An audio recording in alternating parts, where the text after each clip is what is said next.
Seriously? But, Mr. Morris, I don't understand, sir. How can you only be telling me this now? I'm afraid that there's nothing really I can do. I'm really facing a crisis. My hands are tied. But what about my film? Well, I'm afraid you'll have to come up with something on your own. Take it from me. Sometimes you just have to let things go. Same goes for this film festival.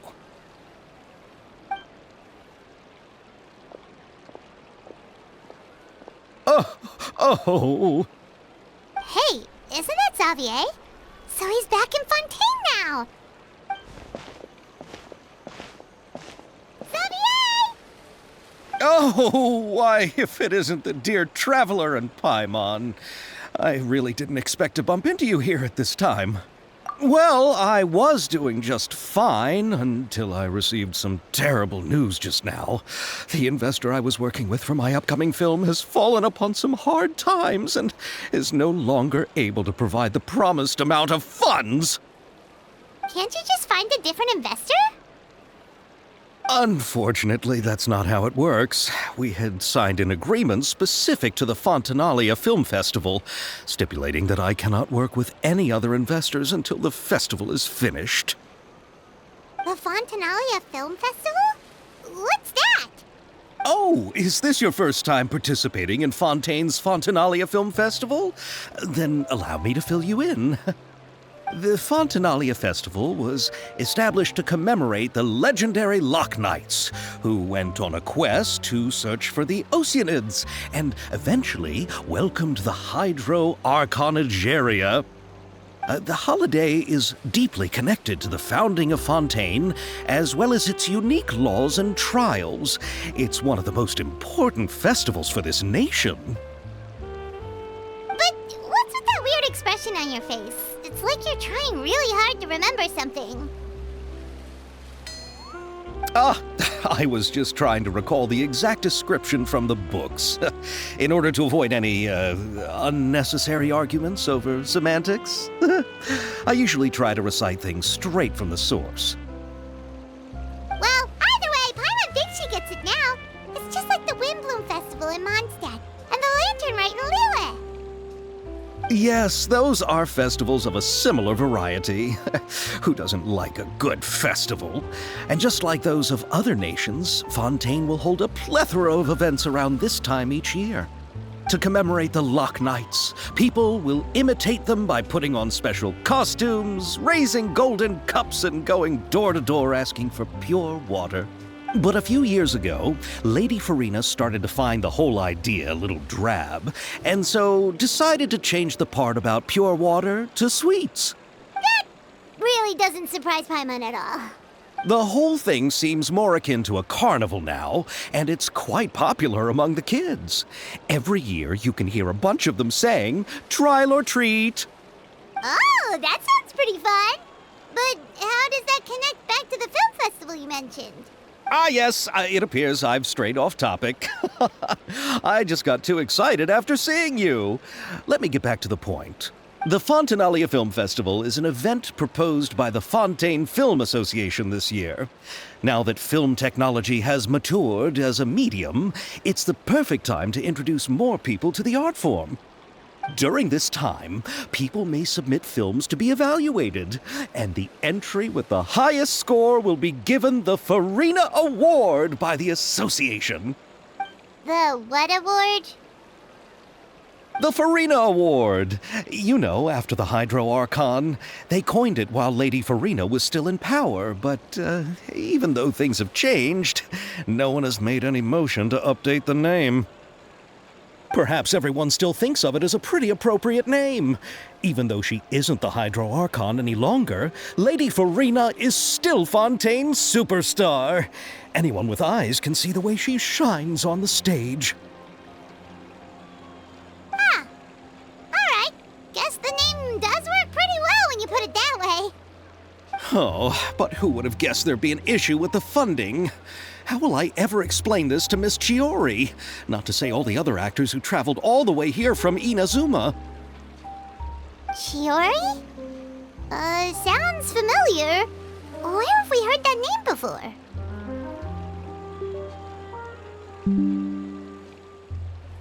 Yes, that's her.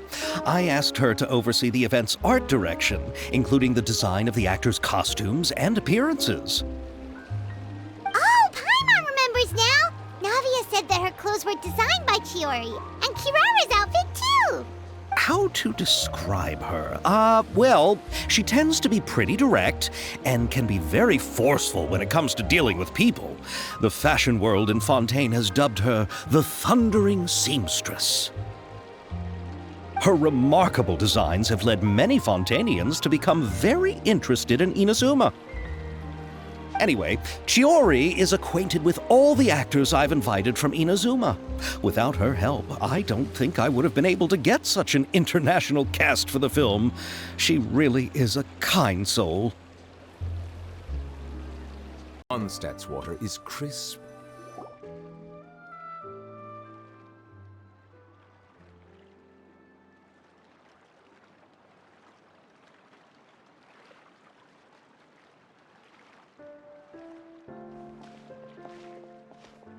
Miss Chiori? Your talk with the investor sure went fast. The Aquabus hasn't even arrived yet. Oh? And who are they? Allow me to introduce you. This is the Traveler and Paimon. Pleased to meet you. Likewise! We've heard the owner of Chioriya Boutique is a skilled seamstress, so it's a real pleasure to finally meet you in person. Thank you. I just wanted to make sure she wouldn't always look like a cat that had been unceremoniously dropped in a bucket of paint. So tell me, what happened? I can tell the conversation didn't go quite as expected. Well, it's like this.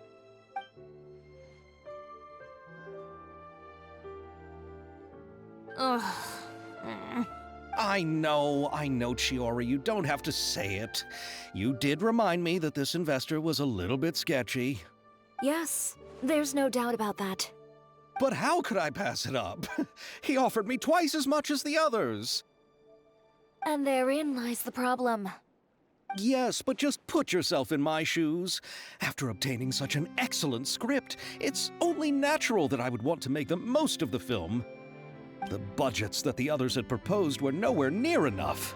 It's difficult to find someone willing to front such a large amount of mora, so... Don't be sad, Xavier. We might be able to help scrounge up some more together for you. Oh, thank you, Paimon. That means a lot to me.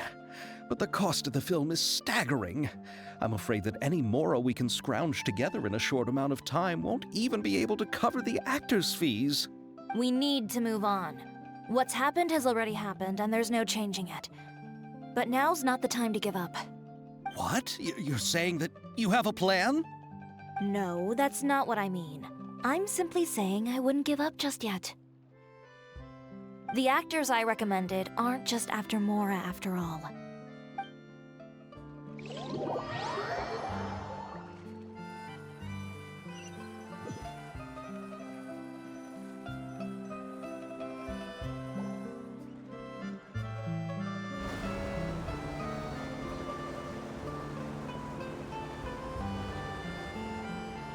Really?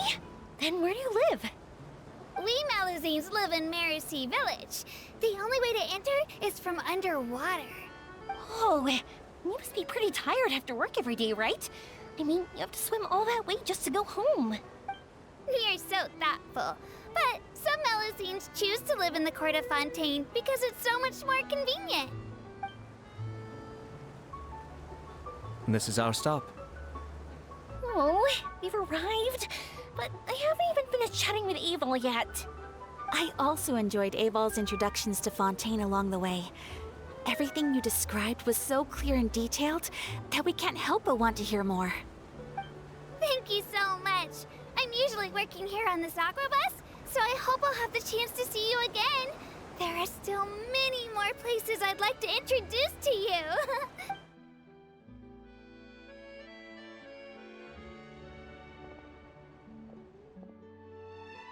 Welcome to the Court of Fontaine. Chiori, you sure have changed a lot. This is the first time we've seen you since you left Inazuma. I haven't realized it's been so long. I was in such a rush when I left that I didn't even get to say goodbye. Thank you for extending the invitation, Mr. Xavier. I'm looking forward to a fruitful trip here in Fontaine. It's an honor to have the head of the Kamisato clan visit us. So they're who you meant when you said you had actors coming from Inazuma? Oh? It's the Traveler and Paimon. Wow, what a coincidence! Ayaka and I were just talking about you on the way here. Are you also here for the film? We just ran into Xavier earlier and came over with him. But I'm not an actress. Sir Kamisato and Lady Ayaka are the real actors here. I'm just tagging along with Ayaka to have a good time together.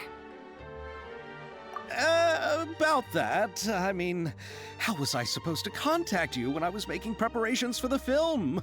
I figured you were probably busy, and I didn't want to disturb you.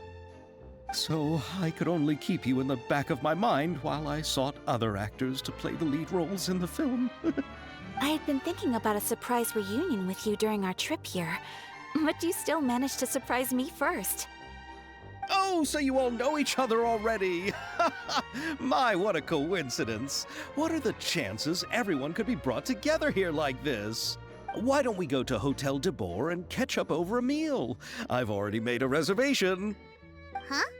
Did you reserve 2 spots for us too? Yes, of course, of course. I'll be sure to tell the boss to serve a few more delicious dishes just to make sure there'll be enough food. Very well. Then please, kindly lead the way, Mr. Xavier.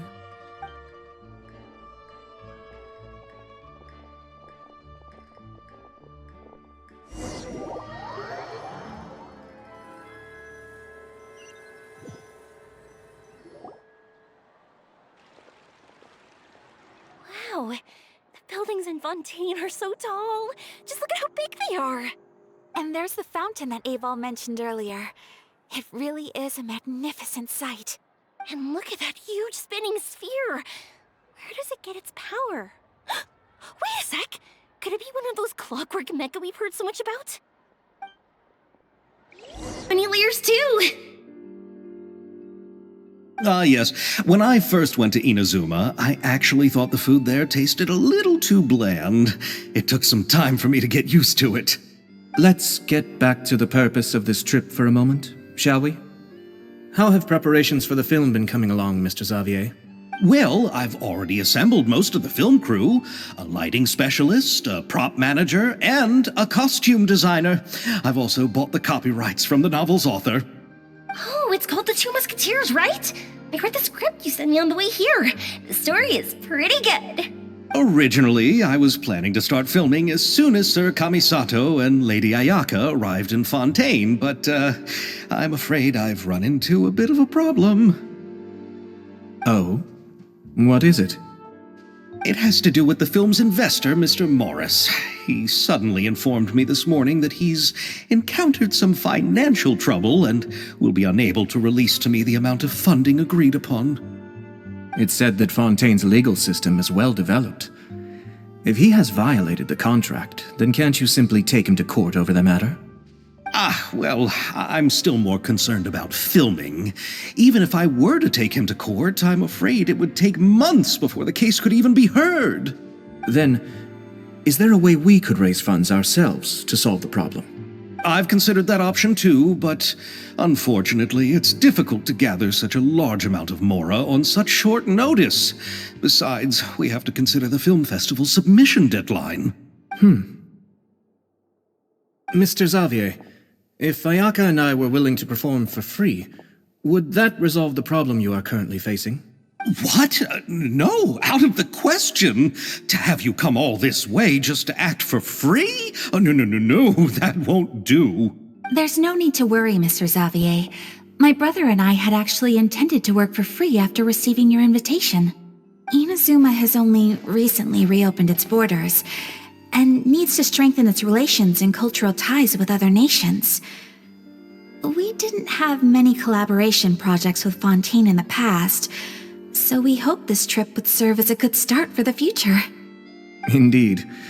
You could say that's the real reason why the Yashiro Commission agreed to come to Fontaine. I understand, but having you two act for free just doesn't seem right. Not at all.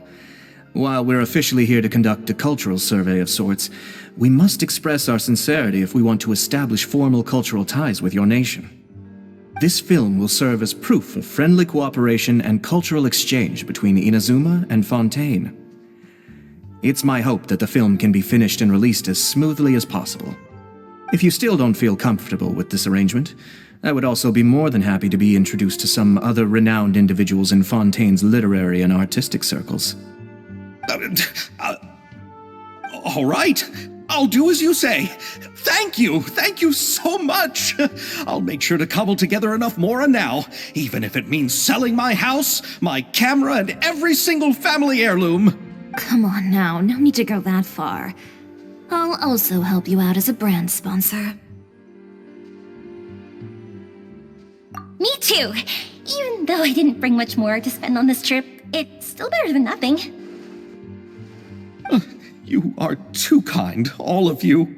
I really don't know how to... Ew. All right, enough about that. Now that we have Xavier's savings, my support, and 2 leads who are willing to act for free, I think we will be able to make this happen. So, instead of Mora, you'll help with filming and production. Oh, but how can we help with that? We don't know much about making a film. All right, pull yourself together, Xavier. Tell us if there are still any open positions left among the crew. All right. Let me think. We still need a camera operator, a clapper loader, and someone to manage logistics. I originally wanted to personally serve as director, but I've been too busy working as the producer. So the positions of director and director's assistant will also need to be filled.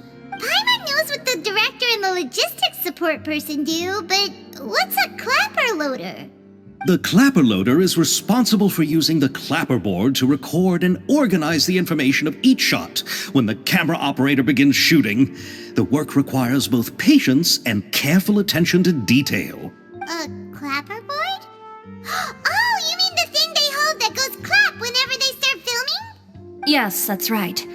Are you interested in that job? For sure! Paimon's always wanted to try that. All right, then you'll be our clapper loader. I can find someone from the store to help with logistics. What do you think, Xavier? Oh, fine by me.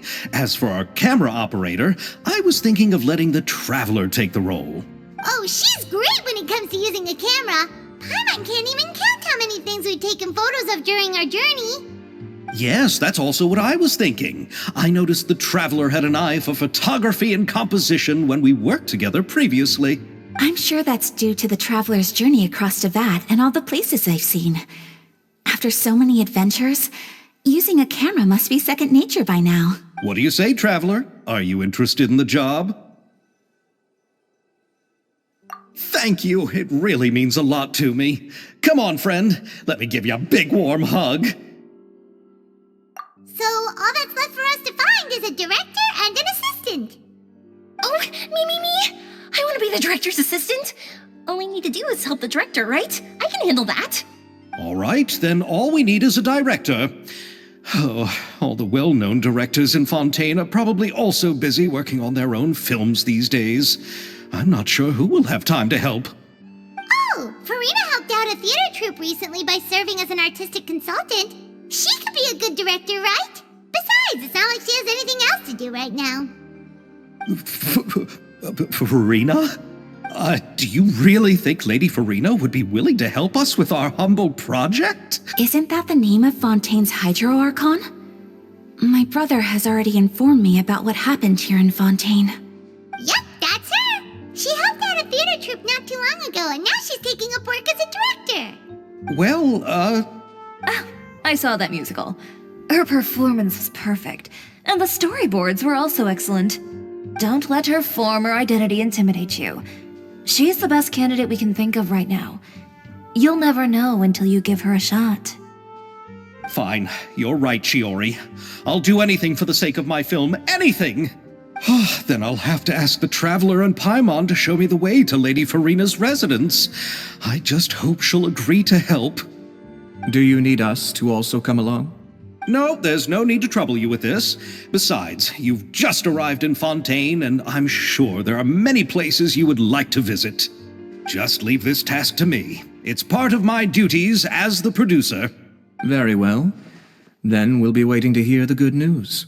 I'll go with you. By the way, you might want to consider bringing a gift. And don't worry, we won't simply drop you off at Farina's place. We know Farina pretty well by now, so having some familiar faces there should help your chances. Besides, the whole thing was our idea in the first place. All right, then I'll start making preparations. As for the gift... A gift for someone who was once seen as the Hydra Oricon. I wonder what she would like. I recall that Lady Farina once fancied a clockwork ring, so perhaps I should get another exquisite clockwork contraption for her.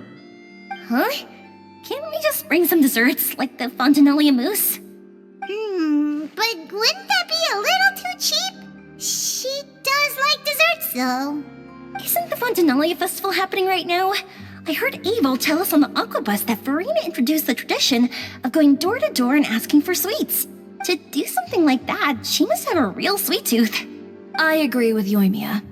If the gift is too fancy, it might actually make her feel more uncomfortable. Alright then, let's go buy some Fontinalia mousse. But will that really be enough? We'll be asking her to do a lot of work, you know. You're right. We need to further sweeten the deal. Huh? You want something even sweeter than Fontinalia mousse? Yes, we'll need a gift that's sweeter than any dessert in the world. But what could that be? Your words of praise.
This is where Farina lives. Okay, I'll go knock on the door.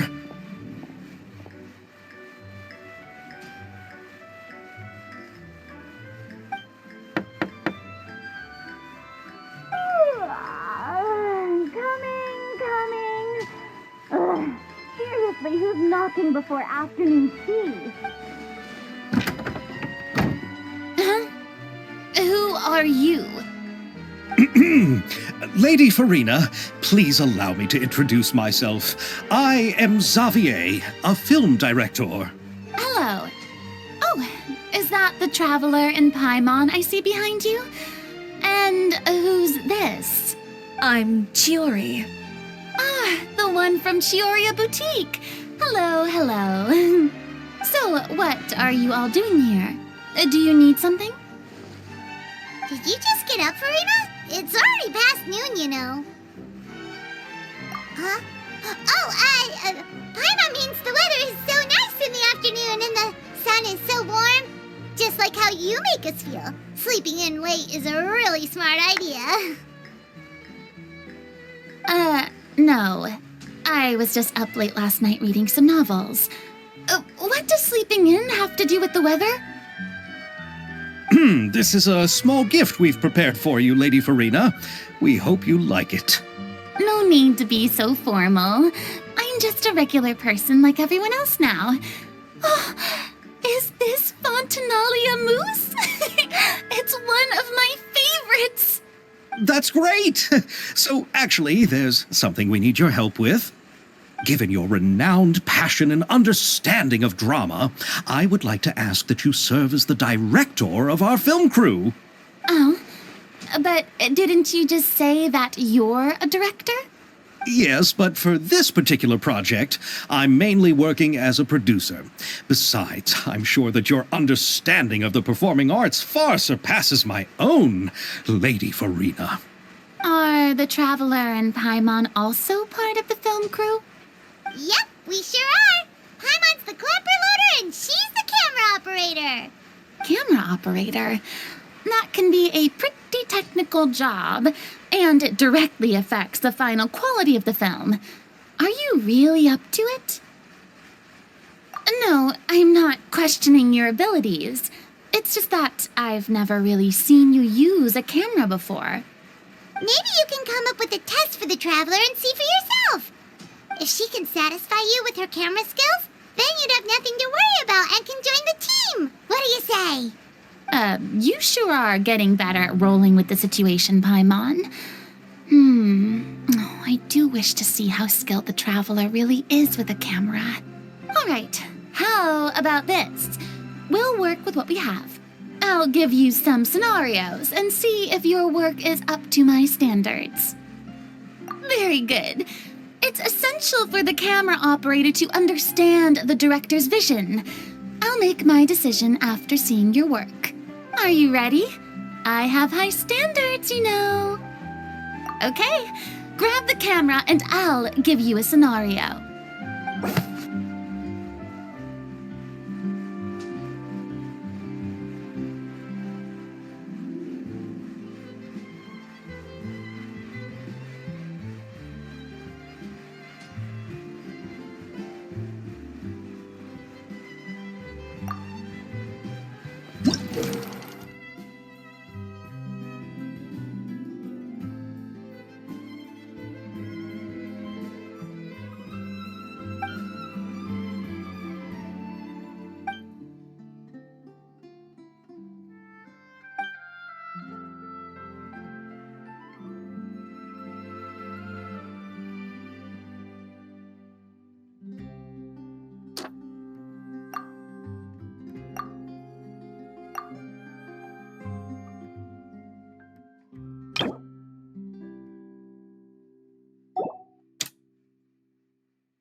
appears that you have more skill than I thought.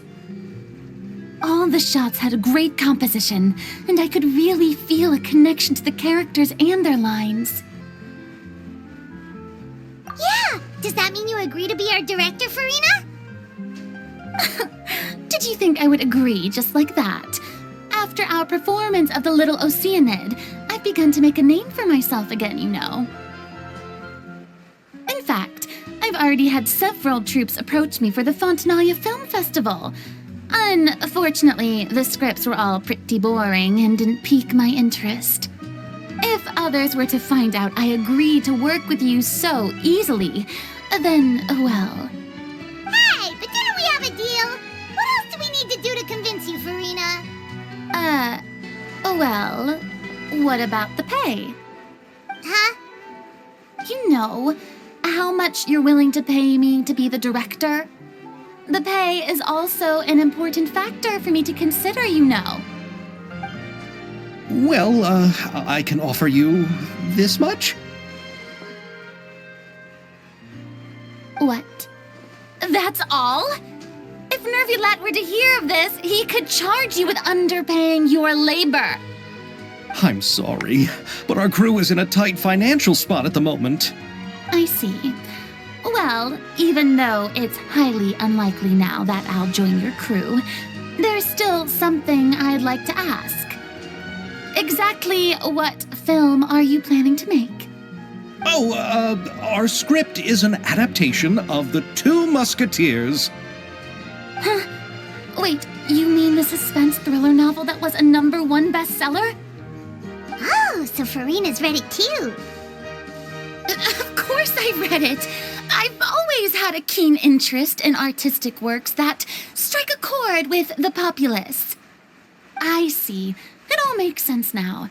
You must have used most of the budget to pay for the copyright. Not really. The novel's author transferred the copyright to me practically for free once he heard that I wanted to make a film adaptation of the story. The lack of budget is due to another issue. He probably just wants to get his name out there. So, Mora isn't the most important thing to him right now. It reminds me of a delivery courier who wears one of my designs while traveling all across Teyvat. I didn't charge her much for the outfit either. The exposure she provides for my brand is well worth it. So, are you a big fan of this story, Farina? Well, it's all right. The pacing of the story is good, but the character relationships could use some work. When I was reading it before, I always felt like some things were left on a rather unsatisfactory note. I have high standards, you know.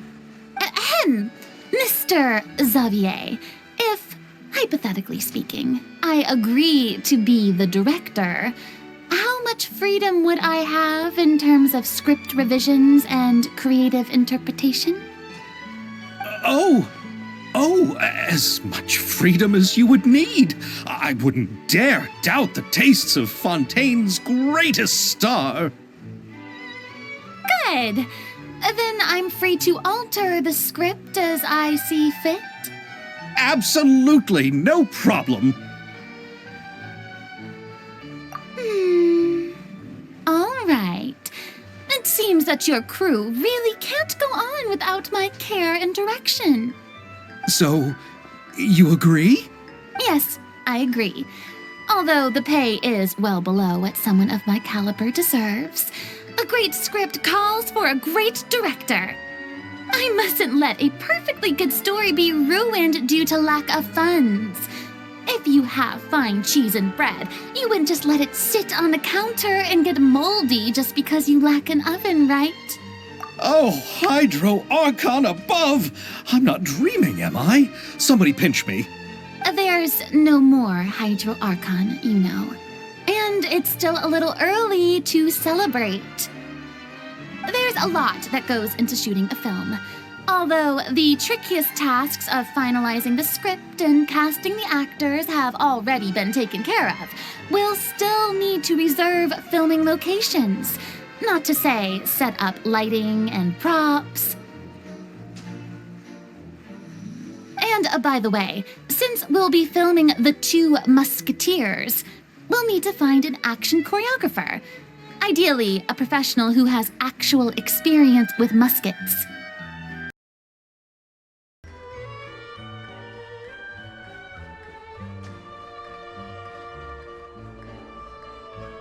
Yes, I've thought about this as well. I was hoping that you might know someone who could handle the job. Me? If this was before, I could have simply asked Florand. But it's already been some time since I last talked to her.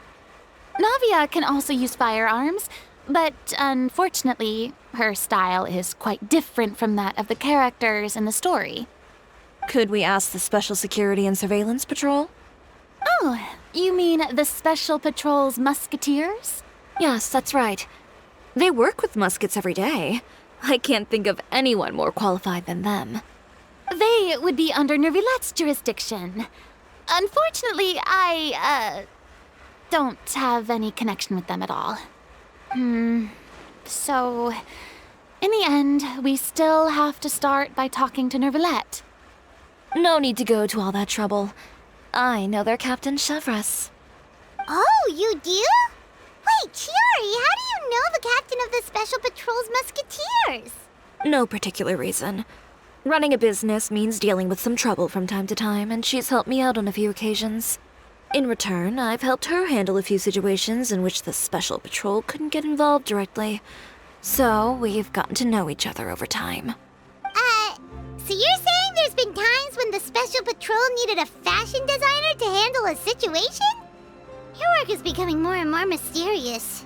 It'd be best to keep it that way. Anyway, enough about that. What do you all think about asking the captain to be our musket action choreographer? She sounds professional enough. She is a captain after all. I have no objections.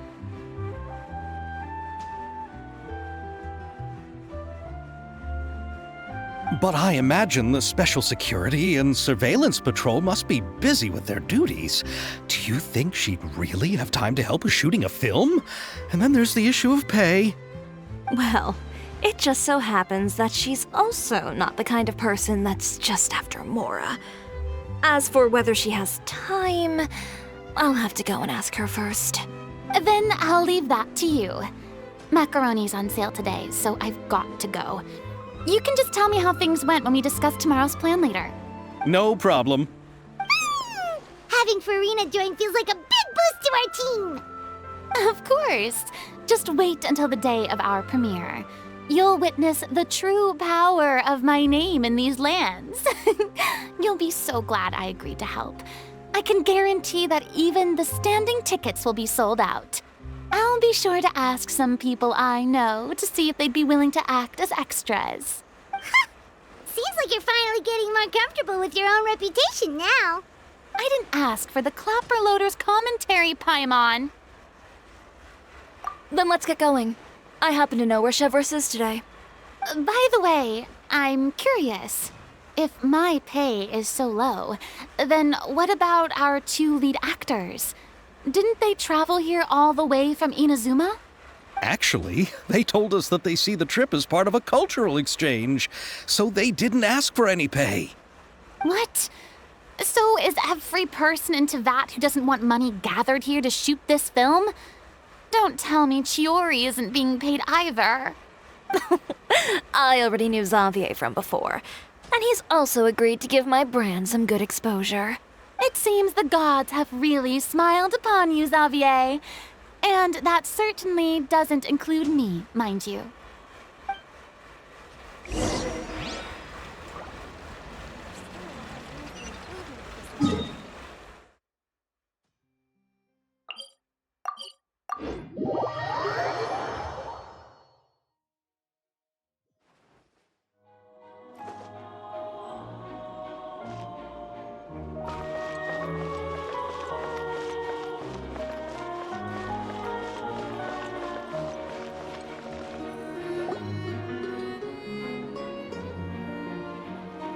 All right, this is the place.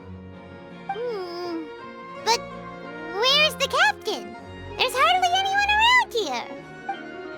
She's over there. The one with an eye patch reading in front of the newsstand. Oh, her! Paimon could tell there was something different about her. She seems kinda intimidating. Please wait here for a moment. I'll go fetch her. She's working now, so you might not want to get in her way. Working? But isn't she just standing there and reading a novel? Just trust me. Oh, alright, let's see what happens then. Shiori sure is a mysterious person. She claims just to be a fashion designer, but she knows all these powerful people. The court of Fontaine isn't particularly tolerant of visitors from overseas, so it isn't easy for a foreigner to promote their brand here. Even more so in the competitive world of fashion. Even a local like me just trying to make a film has to face all kinds of challenges, so I can only imagine what Shiori has been through to get where she is today. I'm sure that having more connections has definitely worked in her favor. Reading on the job? Detective novel. One main character? No. Multiple. Branching storylines. I see. How's the plot coming along? One of the main characters is about to make a choice that will affect the rest of his life. I'd wager he's going to make the wrong choice. Any way to speed things up? There's something I need your help with. You know that doesn't depend on me. It all comes down to what the character chooses. Which is exactly why I'm here to help.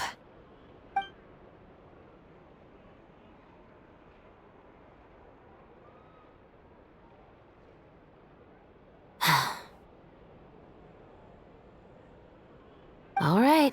It appears he made the wrong choice in the end. Halt!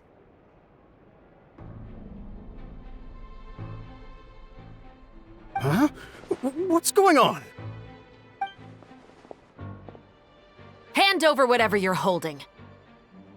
Oh, it's just a book. I didn't buy anything else. Then I'm sure you wouldn't mind letting me have a look.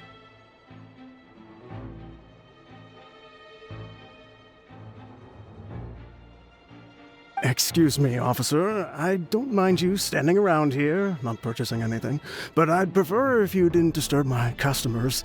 It's bad for business, you know? Don't give me that act. You won't be able to get off so easily either. I am Chevras, captain of Fontaine's Special Security and Surveillance Patrol.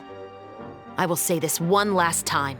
Hand over whatever you're holding at once. And before you do anything unwise, let me remind you that I'll have you on the ground before you can even think about making a run for it. All right. I'll give it to you. But please let me say something first. If there's any contraband in that book, then the shopkeeper here is the one who slipped it in. I don't have anything to do with this. Why, you trying to leave me on the hook, huh? You were the one who said you wanted it. Save it for the interrogation room. Take them away, Letelier.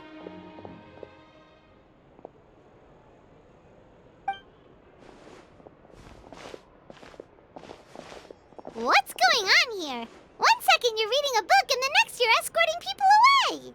And who are... Oh! Aren't you the traveler who's been all over the papers recently? Chiori, I'm assuming what you wanted to ask me about has to do with them, right? Maybe I can let you in on what's happening then. Now that Vacher has been brought to justice, no new shipments of synth will be made and distributed to sellers. The Fontaine guards have been busy collecting the remaining synths still circulating on the market. Thanks to a tip from our reliable source here, this should be the very last batch. Oh, so you were pretending to read a book in order to catch the bad guys. Oh, Paimon almost forgot to introduce ourselves. Paimon is Paimon, and this is the Traveler and Xavier. Hey, I'm Chevras. You probably already heard me introduce myself, so I won't bother repeating it. Yeah, why didn't you make a move as soon as you had the chance? Were you worried that my intel wasn't accurate? No, I wanted to see if the shopkeeper would turn himself in first. All he had to do was come up to me and say that he didn't know where the synth had come from. If he did that, then I wouldn't have had to press charges on him. He had the whole day to turn the synth over to Chevras, but instead, The moment I came up and blocked Chevrolet's line of sight, he took the opportunity to sell it off. Yep, he made the wrong choice, even though the right choice was right there in front of him. But you knew they wouldn't make the right choice. Yeah, I knew. I was just hoping I'd be wrong for once. Enough about that, though. What did you want to ask me about? Oh, you see, it's like this.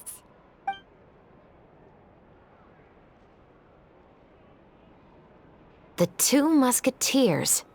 You certainly have a good eye for a story. So what do you need me to do? Just be the action choreographer for the actors? Yes, that's right. I want to make sure we get all the details right. I want the actor's posture and understanding of firearms to be as realistic as possible. However, I'm afraid this work will require a bit of your time, since you'll have to be present whenever we're filming. Also, as for the pay... No need to say any more.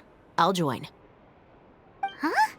Just like that? Really? You're willing to help us with our humble film project? Sure, it's no big deal. As I said, we've wrapped up our investigation here, so I don't have any other tasks on my plate for the moment. Besides, I personally really like this novel. I even have the collector's edition at home. Stories where justice prevails over evil never get old for me. Then we've got a deal? Yes, I'll see you on set tomorrow. Oh my! I can hardly believe it! I should tell Lady Farina immediately. Oh, and I must tell the prop manager and lighting technician to get everything ready. We start filming tomorrow! Calm down, Xavier. The film is going to take more than just a day to finish. Still, I should also head back now and start preparing the actors' costumes and makeup. Alright, guess that's it for today then. Traveler, Paimon, please stay for a moment. I have something to tell you. Then I'll take Xavier back. Poor thing.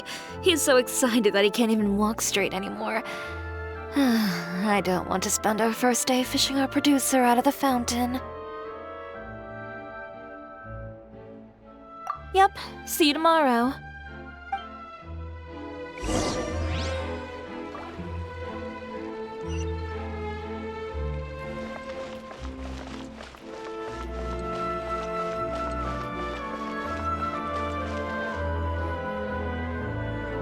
So what did you want to tell us, Chevres? Have you read The Two Musketeers?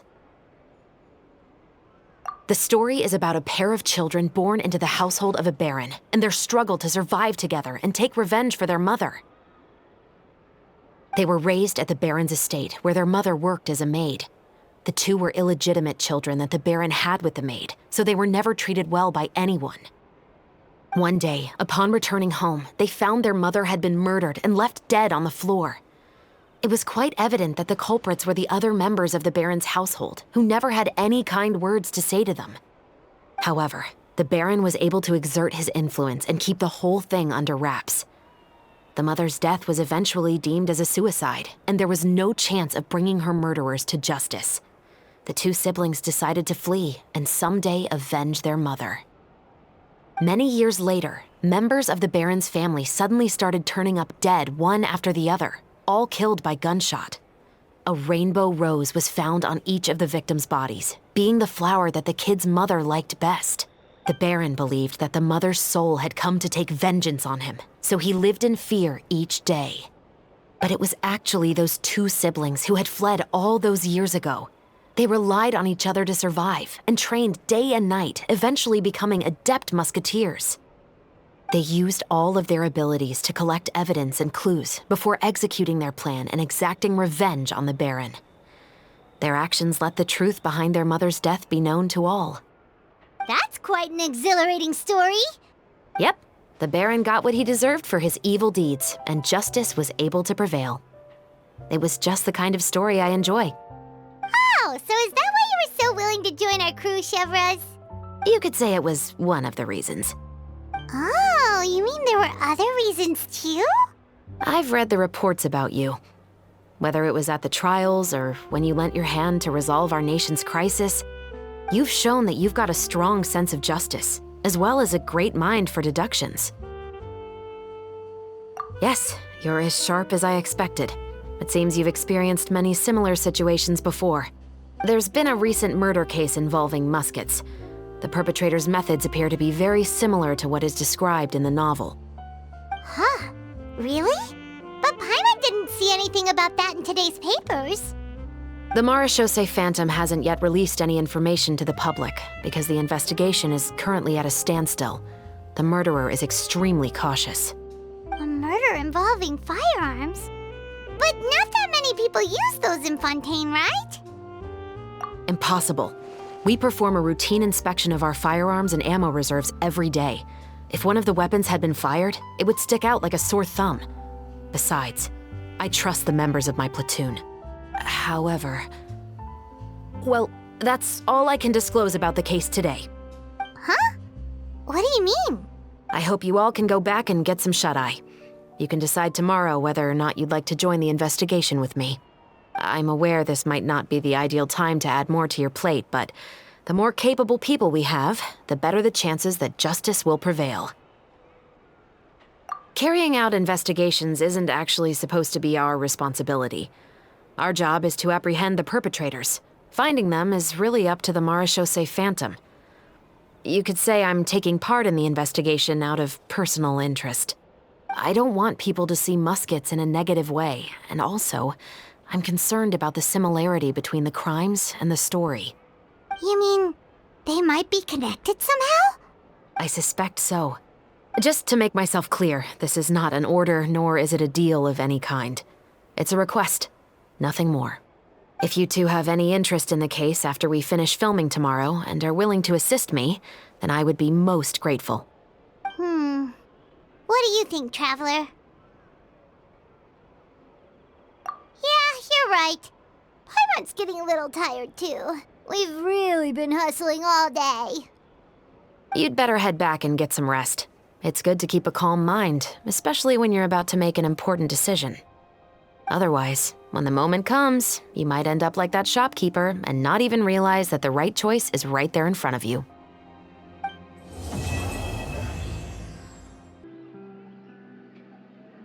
Good morning. Xavier said yesterday afternoon went well.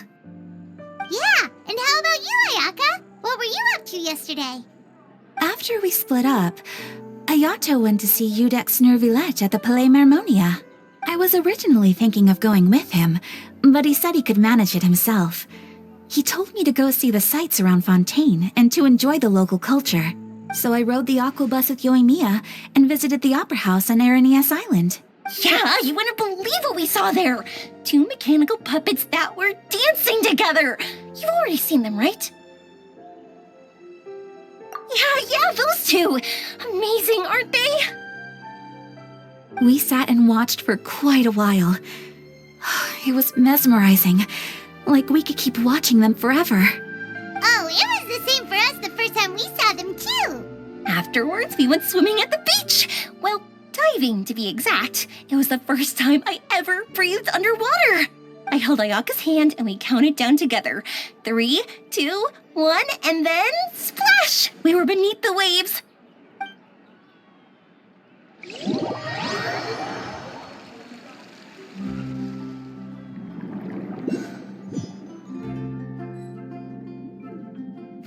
At first, I didn't dare to open my mouth. But once I couldn't hold my breath any longer, I decided to take a big breath in. Turns out the water wasn't as salty as I imagined. It didn't really taste like anything at all. Before I knew it, I was breathing like normal down there. It was an amazing feeling. Ayaka said I was too nervous and needed to loosen my grip. She got used to everything way faster than I did. I knew that the Traveler could do it, so I had no doubt we could do it too. That helped me feel at ease as soon as we dove in. The underwater world in Fontaine truly is beautiful. I love seeing the romaritime flowers blossoming underwater, like little candles lighting up the streets at night. Yeah, and there were so many creatures that we've never seen in Inazuma. Like those fish that shimmer like a sword blade. Whoosh! Oh, and those big fish that call when they see people. Ooh. Oh, you mean Hunter's Rays and Blubber Beasts. I just love the name Blubber Beast. Just wait till Pops and the others hear about this. They probably won't believe a word I say.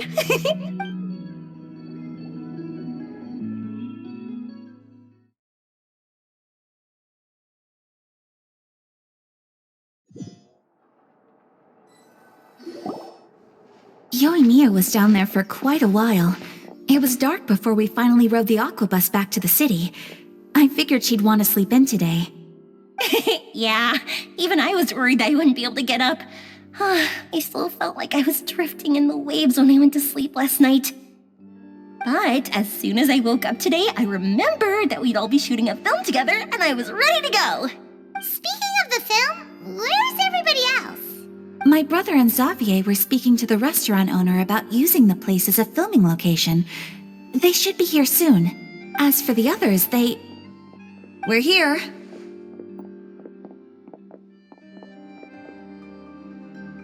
Please excuse my tardiness. I just finished the Special Patrol's 6-mile morning jog. Wait, 6 miles? I'm so tired.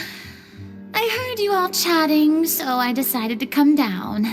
I sure could use some of that endless energy everyone else has. Good morning, everyone. Morning. Can someone fetch me a cup of coffee? More milk, hold the sugar. Sure, I'd be happy to do that for you. No, you can't go anywhere. Please, have a seat over here so I can get started on your makeup. The last thing I want is coffee stains on my costumes. I can get the coffee. It's the perfect job for an assistant.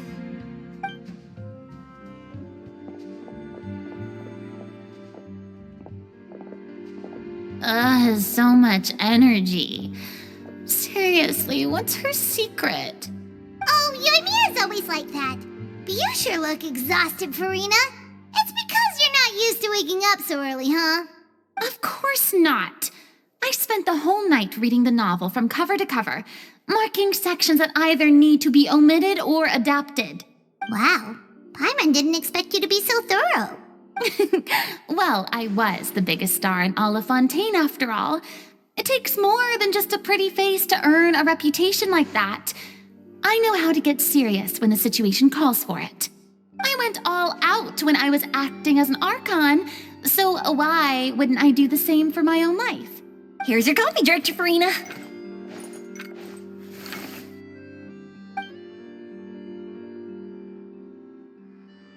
Oh, thank you. The sound of being called director and the aroma of coffee feels almost as refreshing as hearing the birds chirping in the morning. It seems everyone has managed to arrive on time.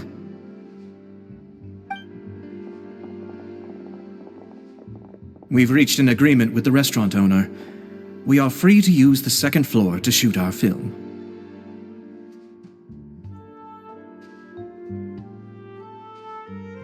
Really? That's great! He is really looking forward to our film and hopes that providing his restaurant as a filming location will attract more customers. Well then, Mr. Xavier, I'll leave the rest to you. Okay, thanks. First, I'd like to introduce our new members. This is our prop manager, Veronique. She'll be in charge of all the film's props and items. And this is Bonneau, our lighting technician. He'll be in charge of lighting and illumination to set up each scene's atmosphere. Wow, sure feels like we have some real professionals joining the crew now. First of all, please allow me to first express my sincerest gratitude to everyone in the crew. When my investor informed me yesterday that he wouldn't be able to provide the funds, I really thought that this was the nail in the coffin for this film. I had no idea that I'd find so many people willing to help me on such short notice. Thank you. Thank you all from the bottom of my heart. No need to be so cordial, Mr. Xavier. We're all honored to be a part of this. Your works made a profound impression on me when I saw them back in Inazuma. I am sure that someday, this film will be remembered as a prime example of cultural exchange between Fontaine and Inazuma. Yes, the story is the reason I agreed to join. I can't bear to even imagine what this film would look like without the very best director. Anyway, I would like to make a promise to everyone that as the producer of this film, I'll do whatever I can to ensure that everything goes as smoothly as possible. This is not just my film. It also embodies the thoughts and feelings of every person here, as well as the endless effort we are about to pour into it. So, without further ado, the Two Musketeers will officially begin filming now! You may take it from here, Director Farina. All right. Listen up, everyone. The first scene takes place when the two young musketeers are living at the Baron's home, still unaware of all that is about to happen to them. We'll need props and lighting to set the scene. Our lead actors can go get their makeup done, and extras, please take this time to go over your positions. Whoa. Seems Farina's really kicking things into gear as the director. Is everyone clear? I don't want anyone traipsing around the set like umbrella finches. All right, cameras will start rolling as soon as the set is ready. Let's make a film that'll make some serious waves in Fontaine. Not the kind of waves that drown people. I mean, the good kind of waves.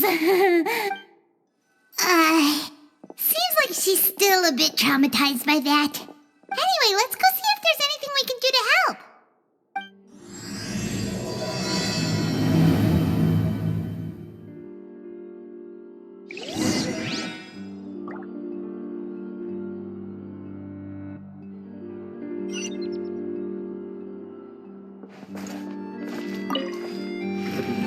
How about here?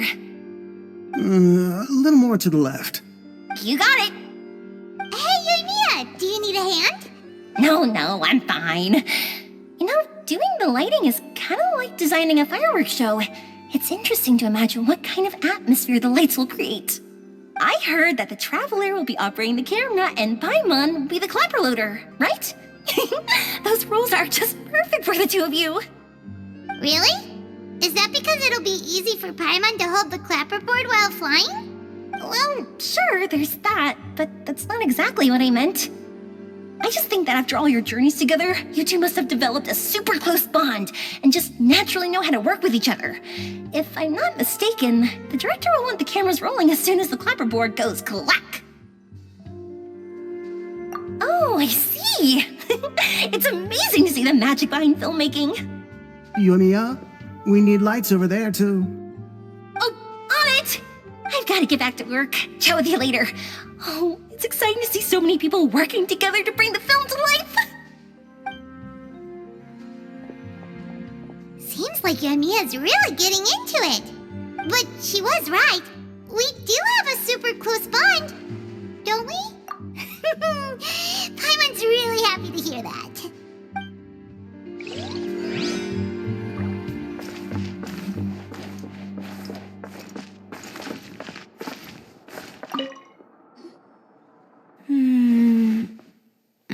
Ayaka has mentioned you to me before. She said that you two were great friends when you were kids. No talking. I'm thinking about how to do your eyeshadow. Ah, yes. To help me really look the part. To achieve a more young and naive look for this scene. Are you saying the wrinkles around my eyes are too deep? You just have too much of a calculating look in your eyes. You sure don't mince your words. It seems you really haven't changed much. Quiet.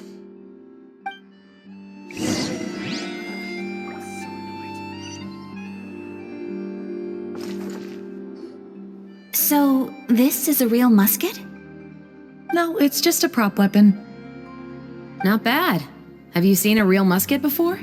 Only in books and newspapers. I made this one based on the relative shape and proportions I saw in reference images. When we're filming, some special gunpowder will be applied around the muzzle, which will help create the flash and smoke effects of a real gun being fired. Which means it'll be up to the actors to portray the recoil. That's right.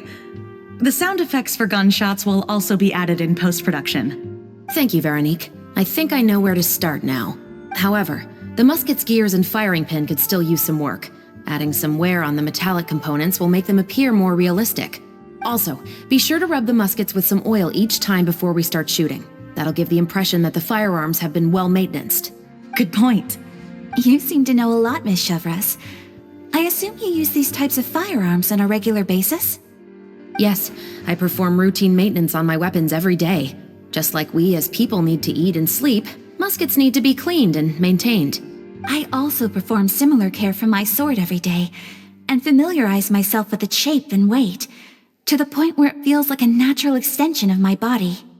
Yes, this way, our weapons will never betray us in the heat of battle. Yes, well said. It seems we have the same philosophy on this topic. Oh, sounds like they found a common interest to talk about. Though these props differ from the muskets I use, I can still give you some pointers. Good. I look forward to your instruction. First and foremost, never point the weapon at anyone, regardless of whether it's a real or prop weapon or whether you're holding it or it's on the table. This holds for any time when you're not actively engaging an enemy. Okay, understood. When aiming the musket, extend your arm so that it's level with your shoulder, and use your eye to look down the weapon's sights. Like this? Not bad. Now, try saying your lines.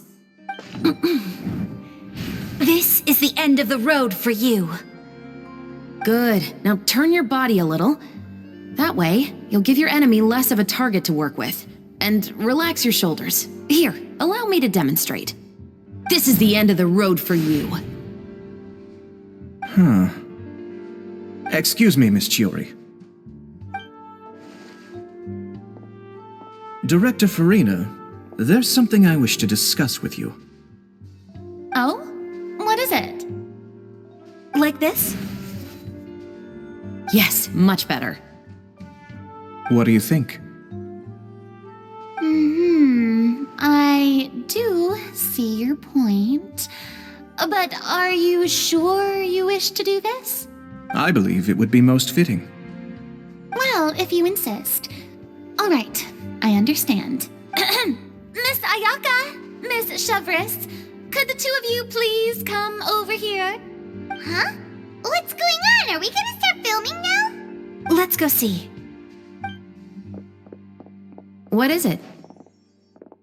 I have a question for you, Miss Chevres. Would you be willing to play the role of a musketeer? What? To clarify, I would like to turn over my role to Miss Chevres. But brother... Don't worry, Ayaka. I actually view this as a good thing. I was becoming troubled trying to set aside some time to speak to the staff at the Palais Mermonia. I would like to have some conversations about the cultural exchange between our two countries, and I've heard that the bureaucratic process here can get rather complicated. Now, I will be able to focus on my work. Besides, you also know that I'm not really one for public performances. Are you really sure? From a director's point of view, I also felt like the relationship between the two musketeers in the original story could be improved.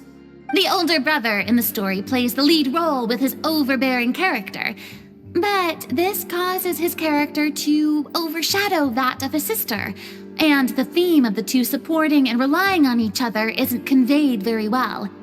But if we were to change the siblings to two sisters of a similar age, then that aspect of the story might come through more clearly. Also, I've seen you instructing Ayaka. That cold and dignified personality is exactly what we need for the older musketeer. Of course, even with all these insights, the decision should still be made by Miss Chevres. Chevres mentioned that she really likes the story, right?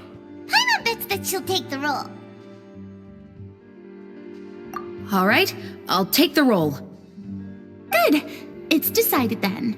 I'll get started on making edits to the script. We'll also need to make some immediate adjustments to the lighting, props, and costumes.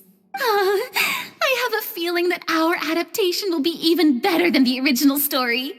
You're doing a great favor for me, Miss Chevres. You have my gratitude. Don't mention it. I like this character, so if anything, I should be the one thanking you. Well, since my brother is the one who brought up the idea, I suppose there's no need to worry. Let's go, Miss Chevres. I look forward to working with you. Please, just call me Chevres.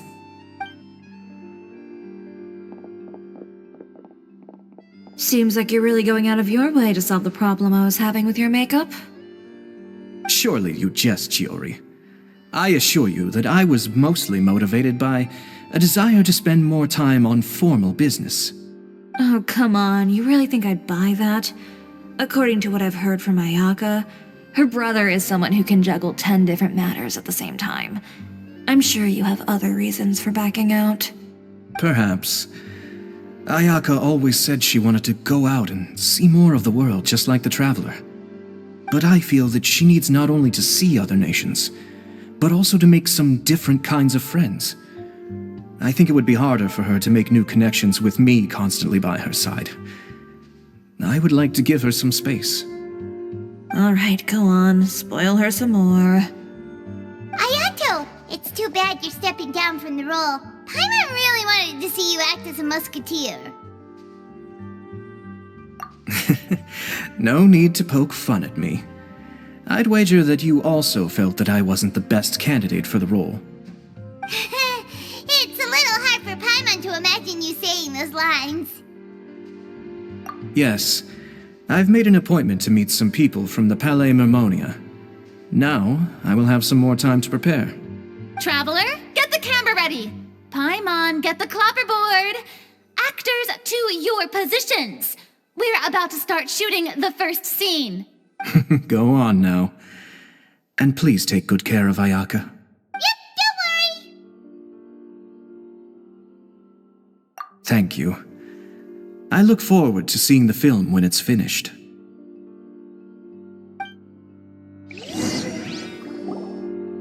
All right, now that we're all here, let me help set the scene for everyone. The first scene takes place when our two main characters are still living at the Baron's estate. They've been ostracized and verbally abused by others in the household, but they still have no idea why. We want to capture how naive and innocent they are despite their pain. Chevres will be playing the role of the older sister, Tulip, and Ayaka will be the younger sister, Iris. Be sure to get close-ups of the main characters at the right moment. Silence on the set! Lights! Camera! Action! Let's go! Tulip, Mother's been out for quite a while now. Perhaps she went to pick some flowers on the way home. You know how she loves flowers. Iris, Tulip, I'm home. Mother! You were out for so long, we were beginning to worry about you. I'm sorry, but I'm back now, safe and sound. Here, I brought your favorite treat, apple turnovers. Mother, what are those bruises on your hand?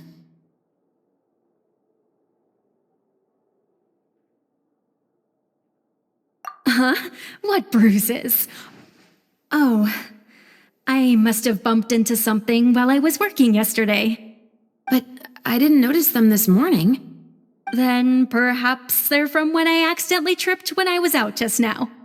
By the way, did you have fun playing at home? What's the matter, Iris? Well, we've realized that no one really wants to play with us. They even took Iris's doll and spat at us. And they even called us names. They said we were... Shh. It's all right. Don't worry. Girls, listen to me. It doesn't matter what anyone says. Don't listen to them. No one can define you with such words. You both have wonderful lives ahead of you. Just like your names. You will both blossom like beautiful flowers. Maybe your time to blossom hasn't quite come yet, but one day, you two will bloom more beautifully than anything else. Don't let the soil you're in now ruin your future beauty. Understand? My dear daughters. And cut! Not bad. The actors' emotions were all on point. let's keep that take. Also, if our clapper loader could avoid shouting at the start of the scene next time. Oh, got it. Great. I was a little worried that my nerves would get the better of me. What about you, Chevros? I felt fine. The lines weren't too difficult at all. Seems like Farina must have adapted the role nicely. You two were great. I couldn't tell it was your first time acting in a film. You should have more confidence. Thank you for your encouragement. Positions, everyone! We'll move on to the next scene after we try a few more camera angles.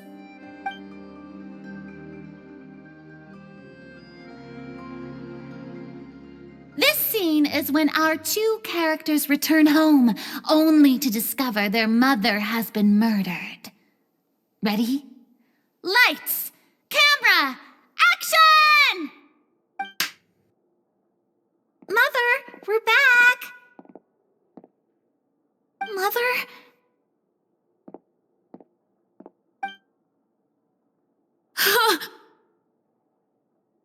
What's wrong, Tulip? Iris, stay away! Huh? Why? What's... Mother!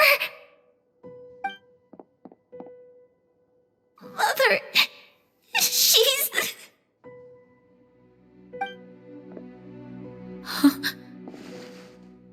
There's poison in this cup. Huh? I could have sworn I've seen this kind of cup before. Those aristocrats. They didn't even try to cover up their actions.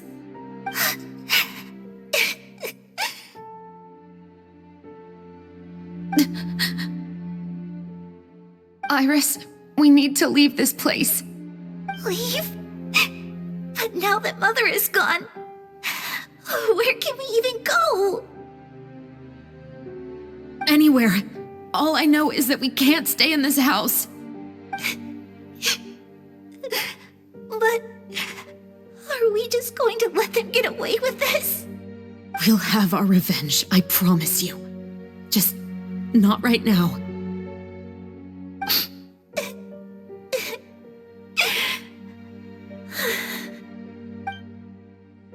Come on, let's go. No, wait. We can't just leave Mother here like this. At least let me leave this rose with her. That's why we went out in the first place. To buy her this flower. All right. Goodbye, Mother. We'll avenge you. Someday. And cut! Beautiful! Great performance! Oh my, you're so amazing, Ayaka! And were those real tears I saw? How did you do it? I was surprised too. Thank you for the kind compliments. Actually, as soon as Director Farina said action, I told myself not to think about anything. I just felt the weight of the moment and became the character. It's quite similar to practicing the art of the sword. You clear your mind and focus only on what's happening in front of you. Ayaka's performance was amazing. Have I discovered an acting prodigy? Pipe down, everyone! We need to move on to the next scene!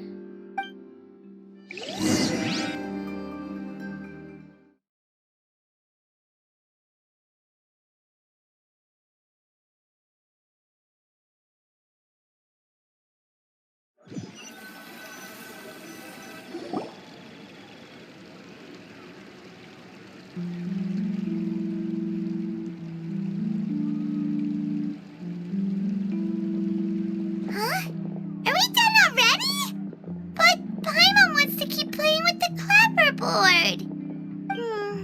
How do you feel, Traveler? Is your arm sore from holding the camera all day? Good work, you two. You too, Shivers. You were quite the actress today. I've read this novel many times before. I have a good grasp of my character's mindset. Anyway, do you remember my request from yesterday? right! We were having so much fun that Paimon nearly forgot! You have a case where the murders seem really similar to the cases in the novel, right? So, how are they similar exactly? In the story, the main characters grow up to become two musketeers, always using their guns to carry out their revenge. And on each of the victims, they'd place a rainbow rose as a signal that they've returned. Yes, that's correct. We found rainbow roses just like in the novel. Seems like you're connecting the dots now. Oh, that does sound pretty concerning. Especially after seeing the script today. Oh, now Paimon can't stop wondering what kind of ulterior motive the murderer might have. What do you think, Traveler? You're smart. Paimon wants to hear your thoughts. Good. On behalf of Fontaine's Special Security and Surveillance Patrol, thank you for your dedication to justice. There's no time to lose. We should start investigating right away. Follow me. Huh? Right now? But we just got done filming all day. Paimon's so tired. The most valuable intel always comes after nightfall. They are like small, remote islands in the middle of the sea. If you don't stay vigilant, you will pass right by them in the fog. That's how one of my favorite books always puts it, at least. So, where are we going right now? Let's start by checking out some workshops that sell mechanical components. If the culprit is making their own weapons, it's very likely that they'll visit those sort of places.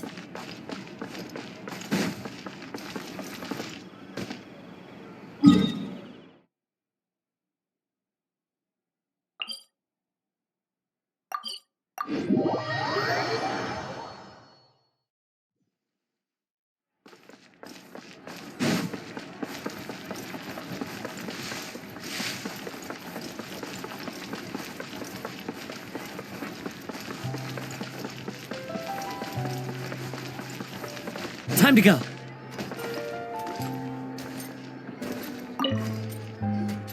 Welcome to Le Show's Clockwork Workshop. How can I help you? Hello. I'd like to know if anyone has purchased some special components lately. Special components? Sorry, could you be more specific? I mean the kind of components that aren't typically used for clockwork toys, but for firearms. Huh? For firearms? No, we don't sell those sort of things here. Don't misunderstand. I'm not here to cause any trouble. We are merely investigating a case, and we're hoping that you could cooperate. Well, to be completely honest, I'm not even sure what kind of components that would entail. Has anyone ever purchased components here as an individual rather than on behalf of an organization? We have a lot of customers who buy toys, but those who buy components are all regular customers who buy in bulk on behalf of their organization. Is that so? I understand. Thank you for your cooperation. You're welcome. It's the least I can do.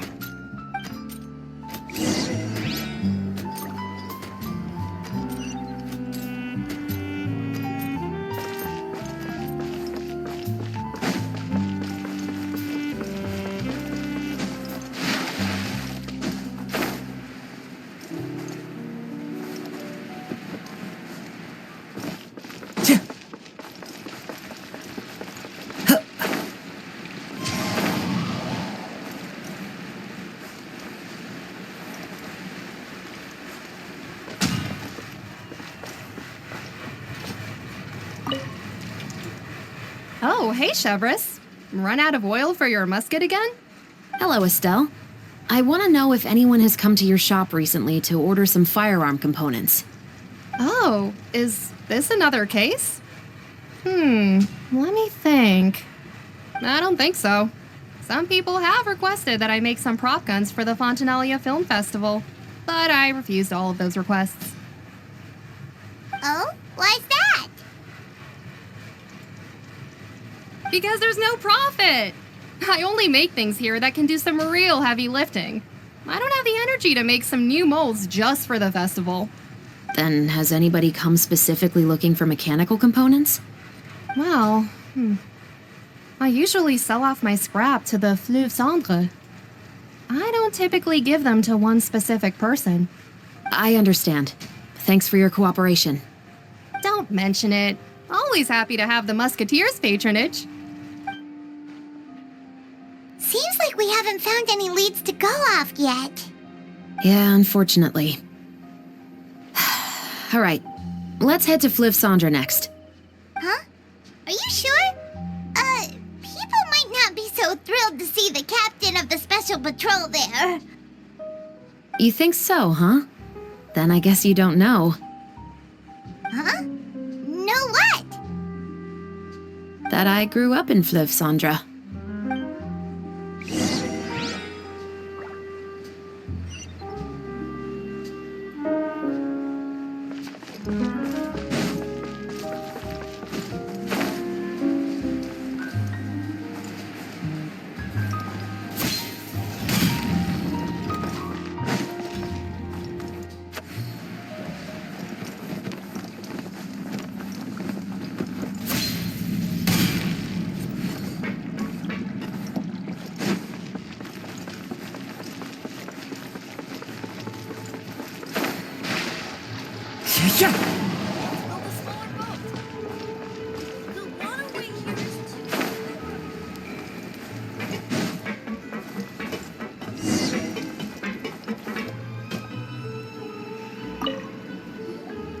Hello, I'd like to ask some questions.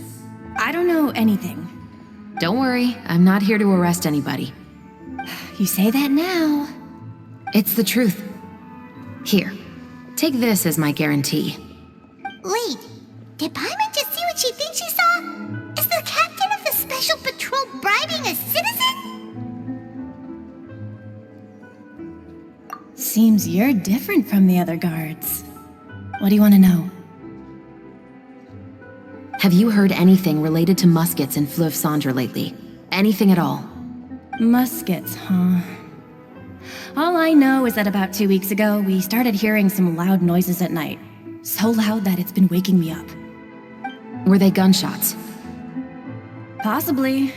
It's hard to tell around here.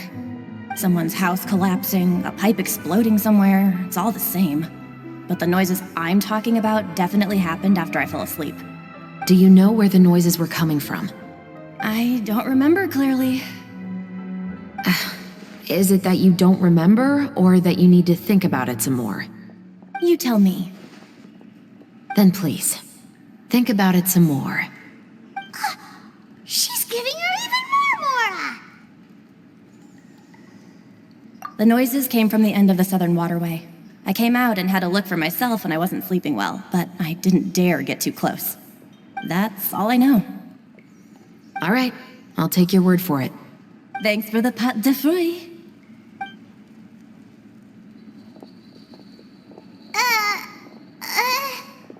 No need to be surprised. I grew up here, remember? I know how to get people around here to talk. My apologies, I'm all out of sweets. Though I do have some other tempting snacks in my custody. Fries, fried chicken, and even onion rings. But taking care of junk food is my responsibility. You're better off sticking to your normal, nutritious diet. Now then, let's keep going.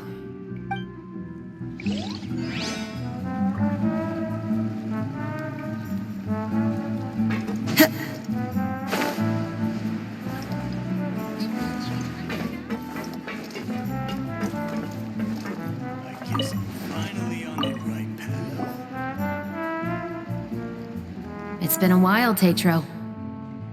Please, just get on with your request. I want to know if you've heard anybody talking about muskets lately. Information isn't free, you know.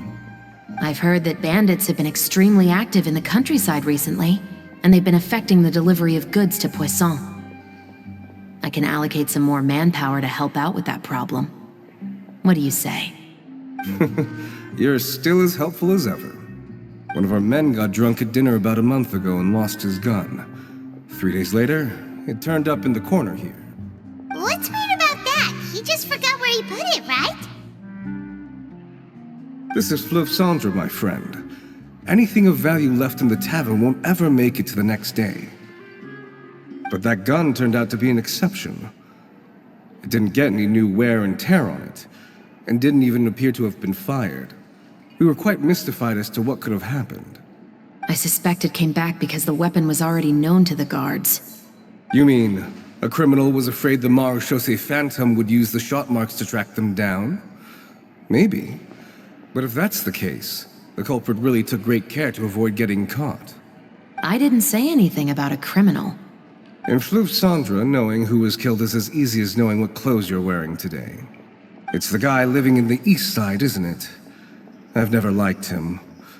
Every time he's here, he just orders a drink and sits there with a nasty look in his eyes. So, who was the one who lost the gun in the first place? Don't bother. Even if you ask, he wouldn't admit to owning a gun to some strangers. Not to mention the captain of the Special Security and Surveillance Patrol. He's right. I know you grew up here, Chevres. Even though you're on good terms with the Spina, you've still been gone too long. Not many people know you here now, and a lot of people don't like the Special Patrol. I know. So take my advice and don't show your face too much around here. It's for your own safety. I'll come and go as I please, and I'm afraid I'll be appearing more often due to my work.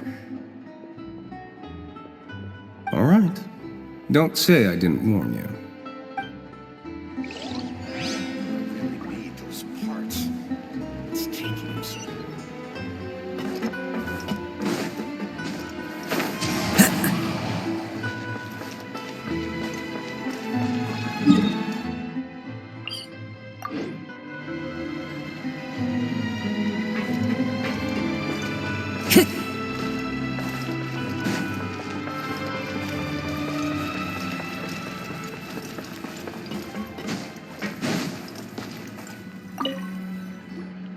What's all this?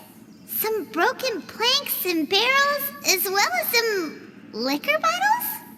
Yes, but have a closer look, Paimon. Even though somebody has purposefully tried to clean them up, these are obviously marks from musket bullets. In other words, someone was here trying to improve their shot. They were using the barrels and bottles for target practice. Could it have been the killer? Your guess is as good as mine. Although many people at Fleuve Cendra own guns, few hide the fact from others. And even fewer would go to such lengths to hide markings from practice shots. Anyway, let's go. There might be more to this.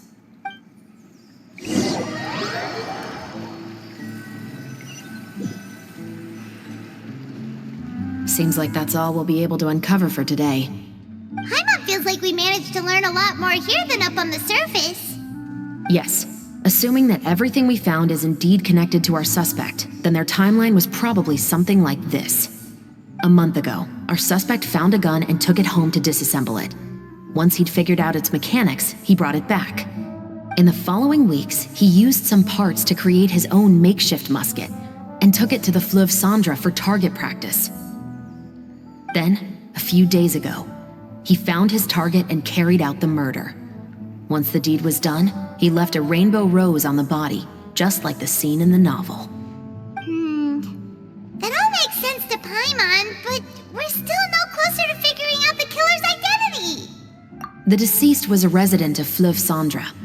It's said that he was a poor, solitary man. Yeah, that's also something I'm trying to figure out. If we are indeed following the novel, and there's a story behind the murder, then this murder should be an act of vengeance. But according to our investigation, the deceased didn't have any enemies. He was no saint, but no one's heard of a rival who hated him enough to shoot him dead, much less care to leave a rose on his body. What message is the killer trying to convey, and to whom exactly? We've thoroughly investigated that possibility. He claims to have spent the whole day at the Opera House on the day of the murder, and the staff there have confirmed his account. Okay, so he has an alibi. Not only that, he lacks a credible motive as well. He has a family of his own, and both of his parents are still alive. I've looked into his records. He was adopted at the age of 6, and all the proper procedures were followed. There are also records of him at an orphanage before then. In the story, the mother of the 2 Musketeers was murdered after the children turned 10. Of course, he could have changed the children's ages, but I don't want to assume anything without evidence. More importantly, I've also had a chat with him in person. He didn't seem like the kind of person who would pull the trigger to kill a man. Then, what should we do now? We have all this new information, but it doesn't help us move forward. Investigations take time.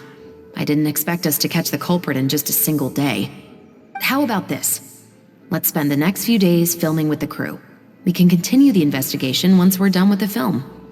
I'm sure that given time, new leads will present themselves.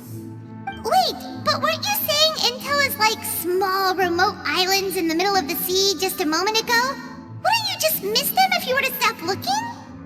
Ah, but the book had more than one reference to the islands, Paimon. Oh? What else did it say then? As long as you spend enough time sailing through the fog, you'll eventually come across an island.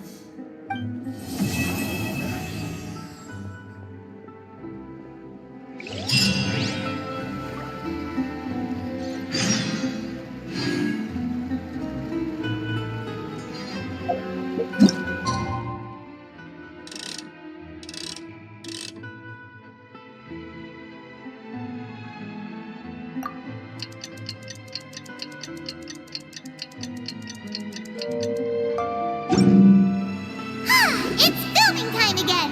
Our schedule is jam-packed for the next couple of days, too. We've got so many different locations and sets to cover. Anyway, let's head out and meet up with the others. Surely enough to convince anyone to become a wanderer.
Everyone, we're looking to wrap with our two main ladies today.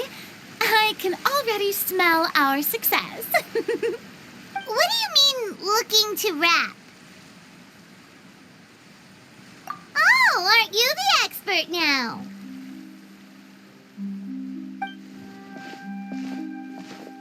This upcoming scene is the two Musketeers' final confrontation with the Baron.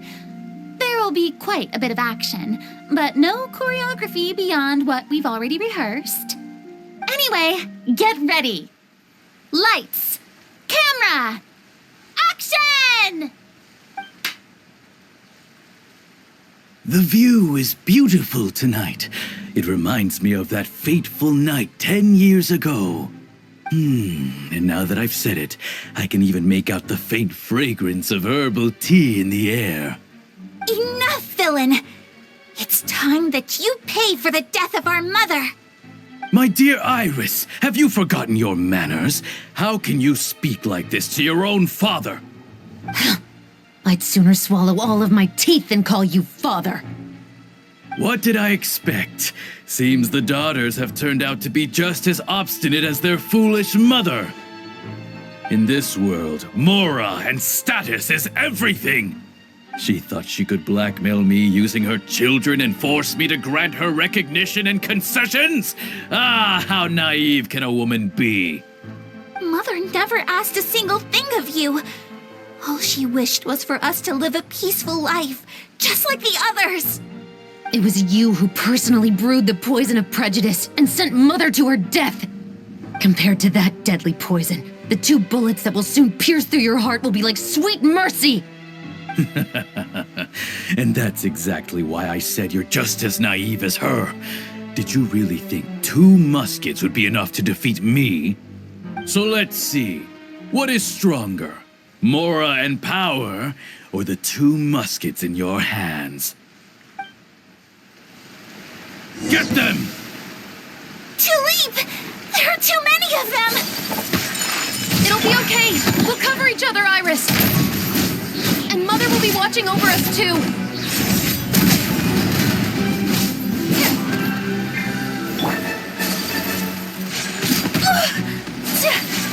My apologies.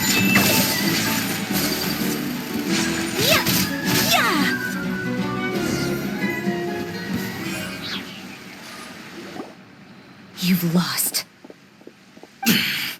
To think I'd lose to my own 2 kids. We are no children of yours, and we'll never call that place our home. Then tell me, what did you do all this for? You lost your mother, and will soon kill your father as well. What will you gain in the end, other than sentences for your crimes? We will gain our long-awaited justice.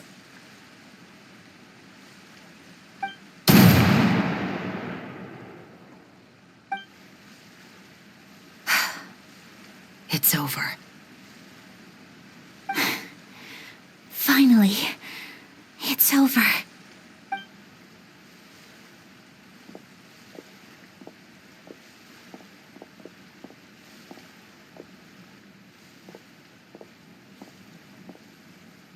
So, where will you go now, Tulip? I'm not too sure, Iris. Maybe somewhere with lots of flowers? After all, Mother always did love going where the blossoms were. What about you? I want to go visit Mother's grave. Yeah, that's not a bad idea. Huh? Tulip, look! What is it? It's Mother's favorite, the rainbow rose. Look, it's blooming again.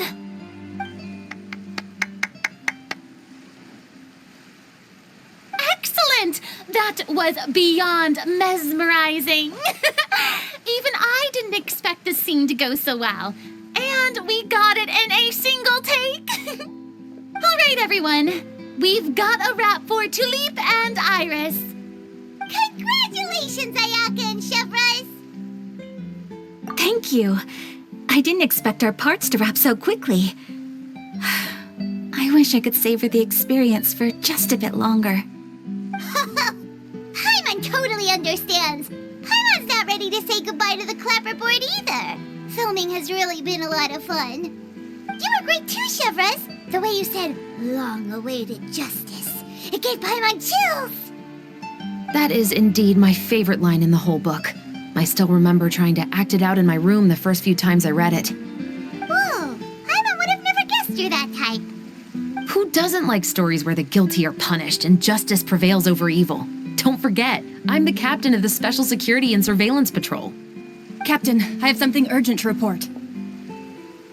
Please excuse me, everyone. I'll be back in just a moment. It's okay, don't worry about us.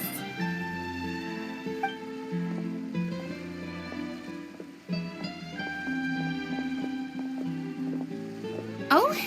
Was she whisked away by work already? I was just about to tell her how great she did. It seemed like some urgent official business. Then perhaps we should thank the stars that we were able to wrap both of your parts so quickly today. Switching around the filming schedule would have been a real pain. Anyway, I actually came over to let everyone know that we're all done for today. You can go home and get some rest. And one last thing, Miss Ayaka. Your acting skills today were immaculate as always. Are you sure you won't consider taking up full-time acting? See, I just happen to know this great troupe that's still looking for a lead actress. Thank you for your kind words, Director Farina. Unfortunately, there are still many matters that I have to take care of back home at the Yashiro Commission. I cannot remain in Fontaine to pursue an acting career. Nevertheless, I will make sure to treasure this incredible opportunity in my heart. Oh, that's a shame. But I understand. Just let me know if you ever change your mind. I believe it's also about time for me to take my leave. But hopefully I'll see you on set over the next few days. Even though my part's wrapped, I'd still like to swing by and help out the crew. See you tomorrow, Traveler and Paimon. Yep, see you tomorrow! Well, what should we do next? Maybe we'll go investigate the case some more with Chevres today. Traveler, Paimon, please come with me. Huh? Where are we going? You could say that our ship has finally chanced upon one of those small, remote islands of intel.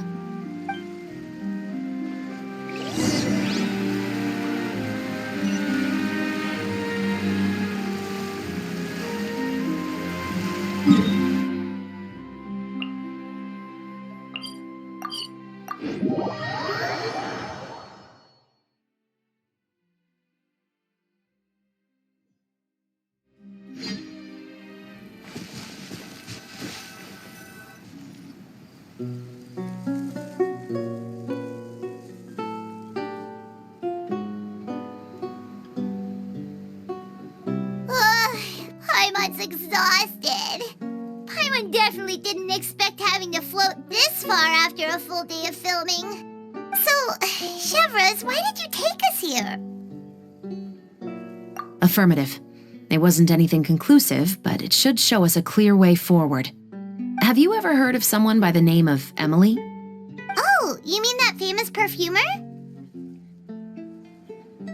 She's a good friend of mine. She's lent me her aid several times in the past to resolve some difficult cases. After I discovered the rainbow rose at the scene of the murder, I sent it to her. After all, she's probably the foremost expert on flowers and scents in all of Fontaine.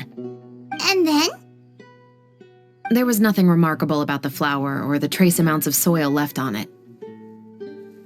But according to Emily, the rainbow rose left by the killer was derived from a very rare cultivar. Huh.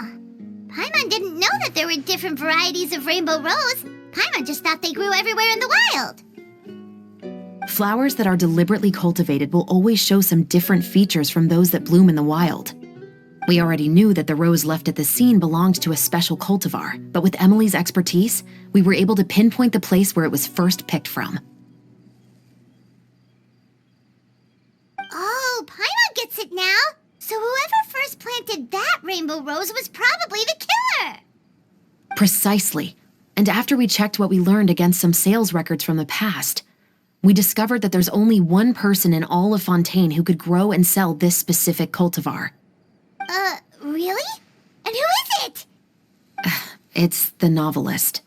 But didn't you say he had an alibi? To be clear, I haven't changed my mind about him. I still don't think he was the one who pulled the trigger.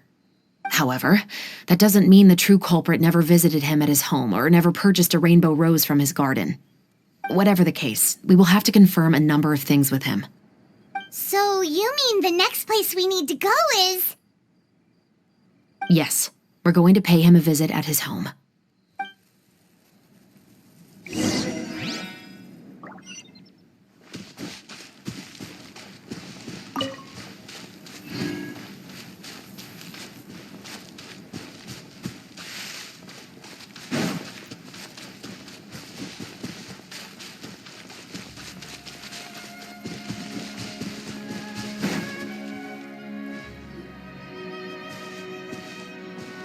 That should be his house. There are so many Gardamex stationed around the place. That's pretty unusual, right? According to what he told me last time we spoke, he hired them so he won't be harassed or disturbed. Huh. So there are a lot of flowers in his garden, but Paimon doesn't think we'll be able to pick one without alerting the Gardamex. Right. Which is exactly why I think there has to be a special connection between him and the killer. So, should we knock? Just wait here for now. I'd like to take care of a number of those Gardamex first. But they're so far away. How are you planning to do that? Don't forget, Paimon, I'm actually the real-life captain of the Musketeers.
All clear. Let's go. Wait! Paimon's a little nervous now that we know he could be the killer. Can we go over our plan of action again? I'll go knock on the door and make sure it's safe inside. Once we're sure that we're in the clear, I'll ask him to come with us for a quick round of questioning at the guard's headquarters. But can't we just arrest him? We still have no evidence that he's the killer, or that he lent the killer any direct aid. Still, it would be appreciated if you could pick a rainbow rose from his garden for me while I'm talking to him. It'll help the Marachose Phantom confirm Emily's theory. Sure, no problem. Just be careful, Chevros.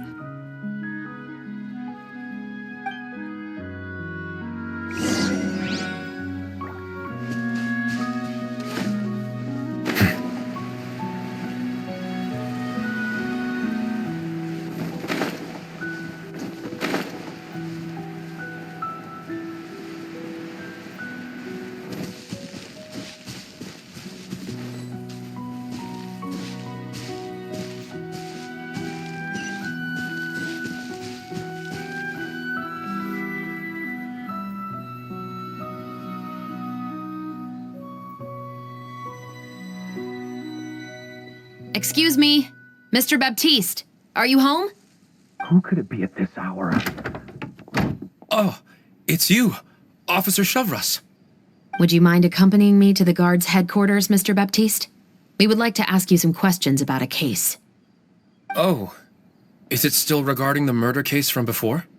I cannot confirm or deny that at this time. So it is then. Listen, I need you to come with me, Mr. Baptiste. Miss Chevros, I'll save you the trouble.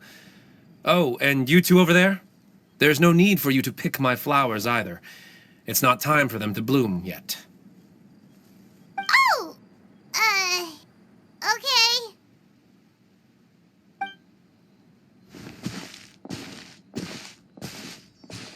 By saving me the trouble, you mean... I will confess, I was the killer.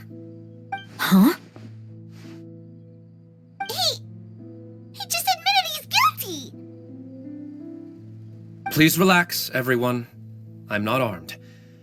The musket you're looking for has been buried in my backyard. Then it's my responsibility to inform you, Mr. Baptiste, that everything you say right now will be used as evidence for the inevitable trial. Yes, I am perfectly aware of that. I must say, I hate this feeling. Oh? Is it because I confessed? Or because you've been proven wrong? Both, I suppose.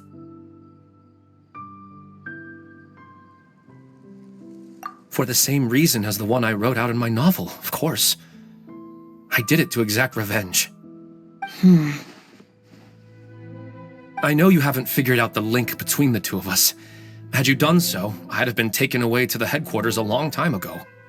But that won't stop me from always remembering his grotesque face. After all, he was the one who killed my mother. Your mother is still healthy and well. You know, I was adopted as a child. I was referring to my birth mother. That was never recorded in the orphanage's records. Please forgive a 6-year-old child for concocting some lies to protect himself after watching his mother die right in front of him.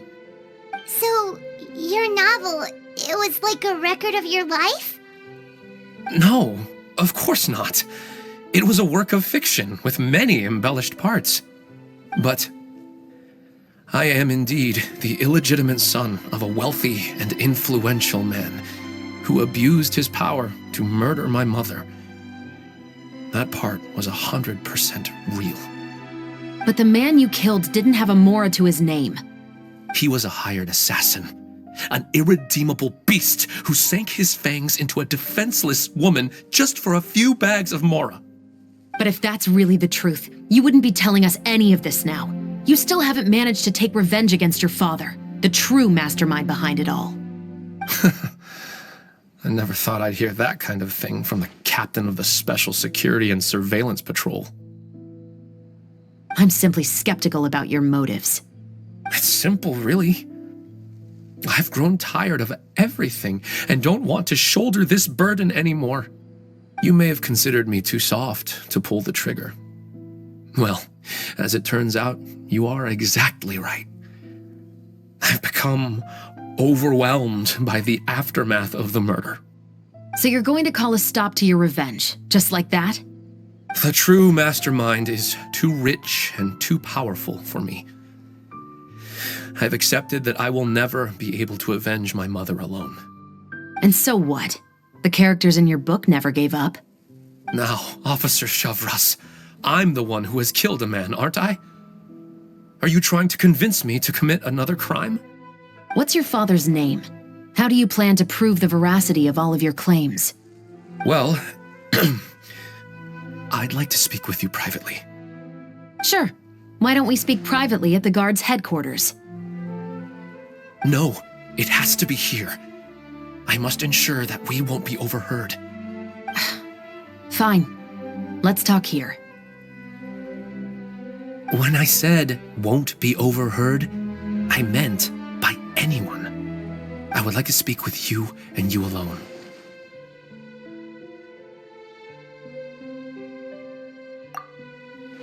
Thanks. I appreciate it. Please stay safe, Shavras.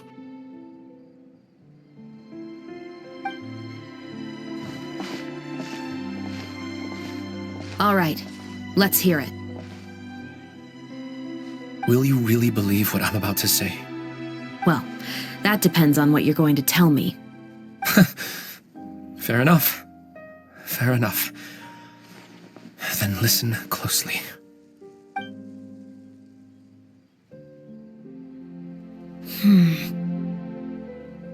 So that's how it's all connected.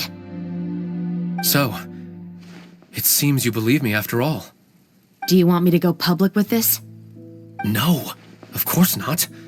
At least, not right now. Then why did you bother telling me? You've read my work. What do you think? Even if you were to go public with all of this right now, he'd simply deny everything. It's been too long. Almost 20 years. Anything that could be used as evidence has long faded away. Even if there might have been a solitary island of truth once upon a time, it has long sunk beneath the waves by now. Justice will never find him. Not if you don't try. I know that as the captain of the Special Security and Surveillance Patrol, you will always stand on the side of justice. But do you really think a cushy life in prison really constitutes justice for him? I bet he could lead an extremely comfortable life in the fortress of Meripede. What are you trying to say? I've been observing you from a distance. Your portrayal of the Musketeer was exquisite. Pull the trigger of justice against him. Let the villain get what he deserves. You want me to let you go so you may complete your revenge? No, Officer Shavras. I know that would be impossible. No. What I'd like is for you to perform the deed on my behalf. Oh, Shavras sure is taking her time. What could they be talking about anyway? Oh, Paimon's worried. What if he decided to attack her? Oh, you do have a point. Still, do you have any idea who the rich person might be? And why the novelist doesn't want us to hear what he's saying to Chevreuse? Sorry to keep you waiting, you two. Hey, how did your talk go? I've already sent someone to escort Baptiste back to the headquarters for questioning. He wasn't lying about the musket. It was indeed buried in his backyard. But what about the name? Did he tell you the name of the rich guy? Yes, he did. But for now, I have to return to the Special Patrol. There are still a few loose ends I need to tie up.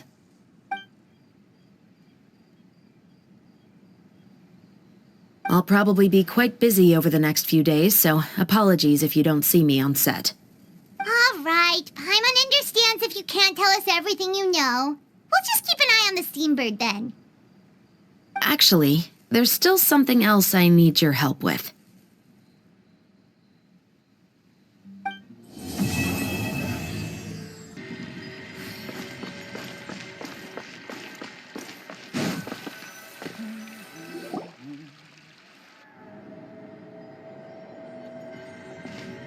Good morning! Hayaka and I were just talking about you. Is Chevreuse still not joining us today? Probably not. We haven't seen her either. Huh? That's such a pity. Director Farina said that we've only got a few small scenes left before wrapping up the entire thing. She even said that she'll get me into a couple scenes so everyone will have a chance to shine in front of the camera. We were also planning on having a victory feast once we're all finished filming. You can join us, right? If only Chevreuse was here. I still haven't taken a photo with her. I'm afraid that can't be helped. Those Special Patrol folks are like phantoms when they've got a case on their hands. But to be honest, I'm even more concerned by what I read in the Steambird earlier this morning. It said that the killer in the murder case was none other than the author of the 2 Musketeers. Oh yeah, I heard about that too. He came forward and confessed his crimes, but gave no explanation as to why he pulled the trigger. We didn't know about this case at all when we joined the film. Is it going to affect the reception of our work? From a pure publicity standpoint, this will draw a lot more attention to our film. I have to say, though, that no director can be perfectly comfortable with garnering attention through means other than artistic skill. To be fair, I feel like that ship sailed the moment you allowed yourself to be named as the director on our posters. It's not my fault that I'm super popular. What was that saying again? My popularity has, Sunk to an all-time low? spread to the 4 corners of Tibet.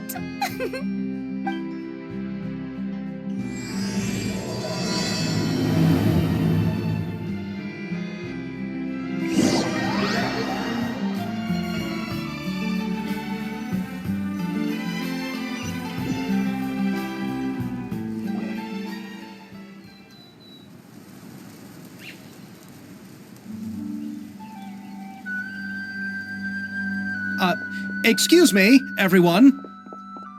Xavier! Feels like it's been ages since we last saw you. I've been talking non-stop with the Film Association, and I'm absolutely swamped trying to coordinate the film's marketing. So forgive me for not being around more often, but please believe me when I say that I will make sure everyone's hard work gets the exposure it deserves.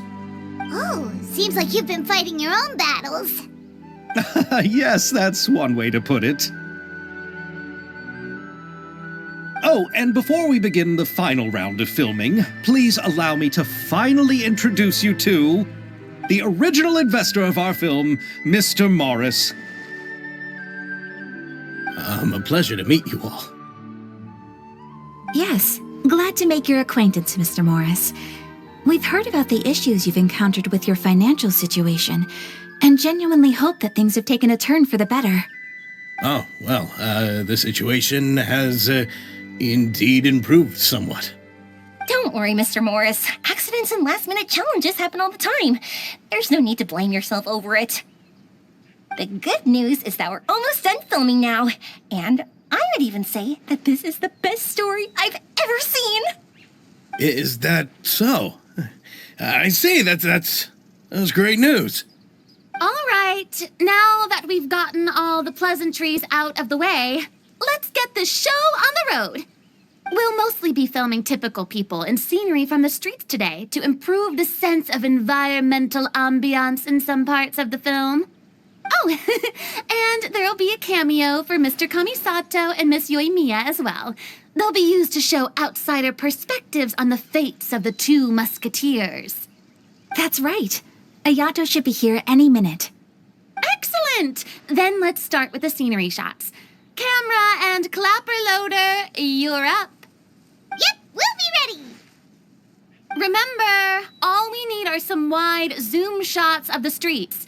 If you happen to find some particularly lovely patches of flowers and grass, feel free to grab some close-ups of those as well. Ready? Lights! Camera! Action! Okay, now move the camera slowly. Try to focus on that flower. What's wrong? Just adjust the focal length a bit. Something the matter? But wasn't it working fine for all the days before? Veronique, can we try a different camera? No problem. How about this one? All right, let's give it another try. Lights! Camera! Action!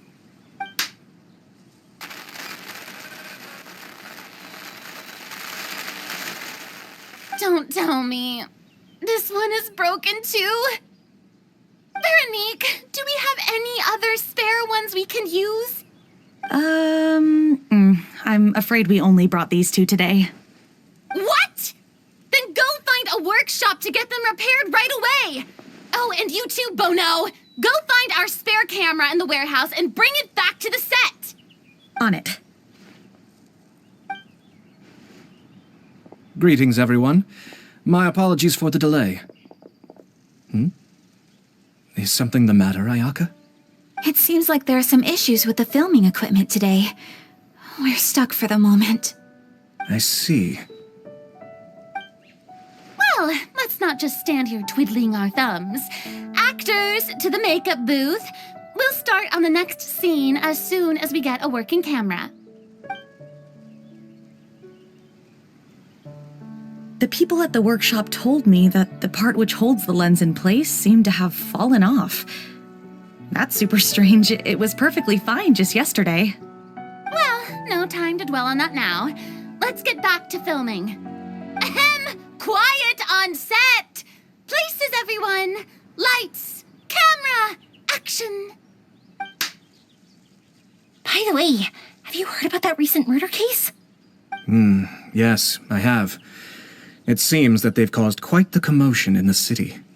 I heard that the chief of the guards is so mad about not catching the culprit that he's about to explode. Oh?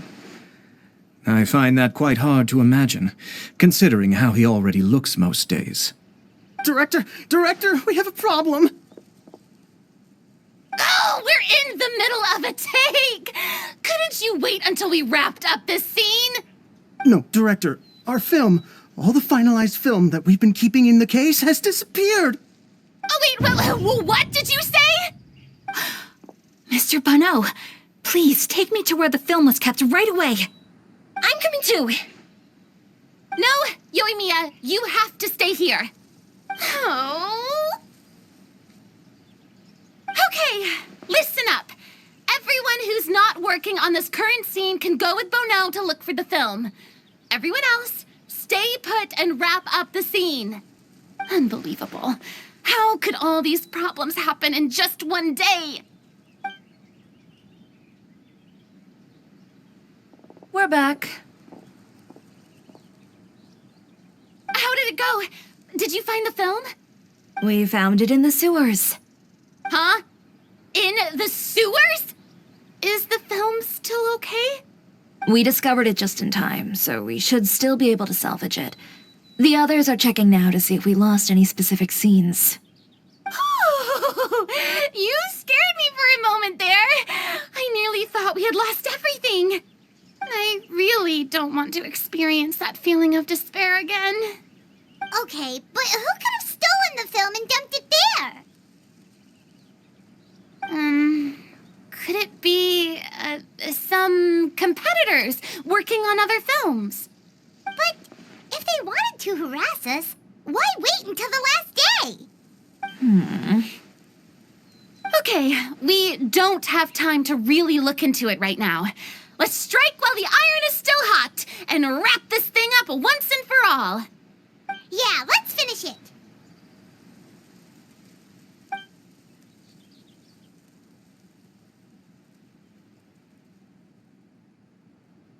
I would like to officially announce that our entry to the festival, The Two Musketeers, has now concluded filming! Paimon is spent.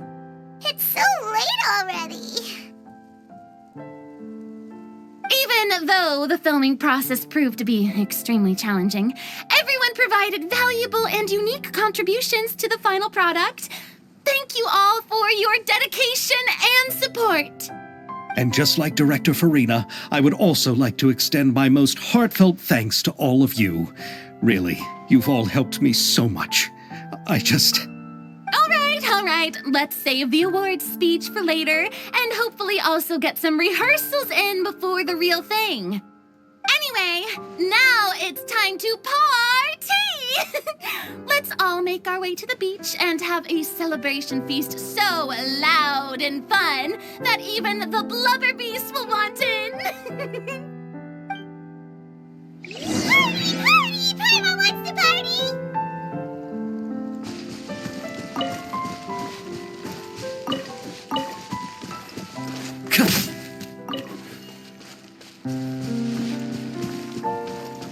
Whoa, this place is hopping. Everyone's finally getting to relax after wrapping up the film. Have you ever seen a fireworks show, Mr. Morris? It's pretty amazing. I'm afraid I haven't, but I'll take your word for it.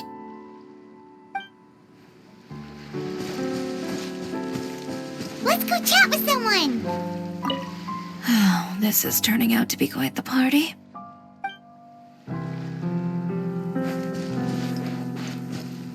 I was thinking, if this film turns out to be a success, could I ask the two of you to stay and be a part of my crew? Of course, I'll definitely increase the pay for next time. I'd be more than happy to, Mr. Xavier. Thank you for the offer, Mr. Xavier. But I've made some plans to go on a journey to the other nations once the festival is over. Is that so? Well, then in that case, bon voyage, Miss Veronique. Please feel free to get in touch once you've returned to Fontaine.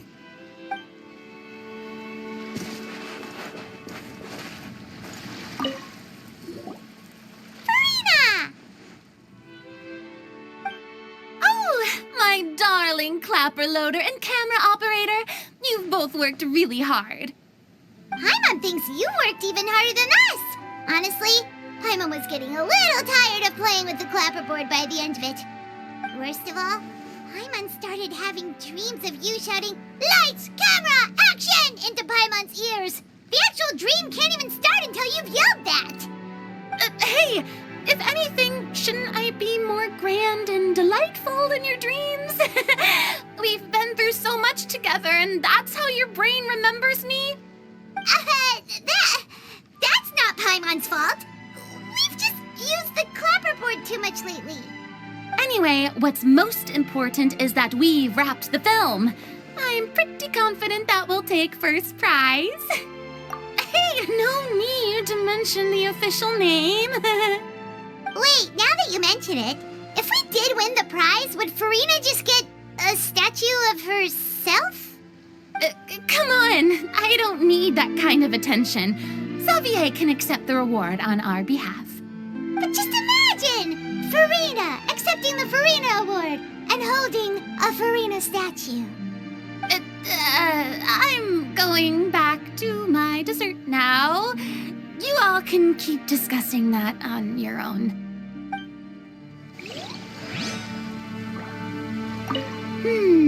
What kind of dessert should I try next?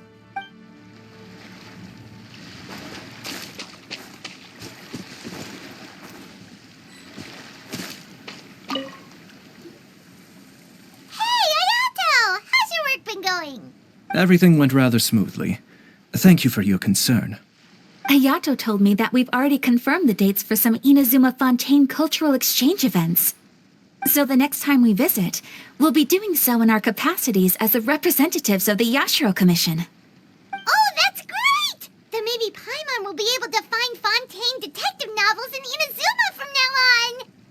Oh, wait. Wouldn't Yai Miko get upset if that happens? That would be stealing some of her business. You've got a point.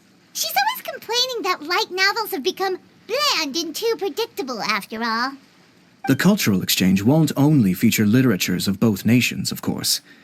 We have also made plans for cross-cultural engagements in the fields of gourmet cuisine, toy making, and artisan craftsmanship.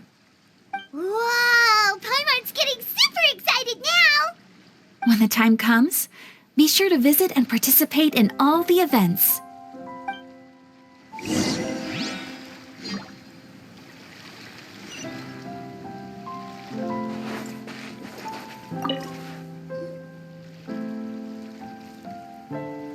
Chiori! Hey, you two. Are you not really into these kinds of big social occasions? Not particularly.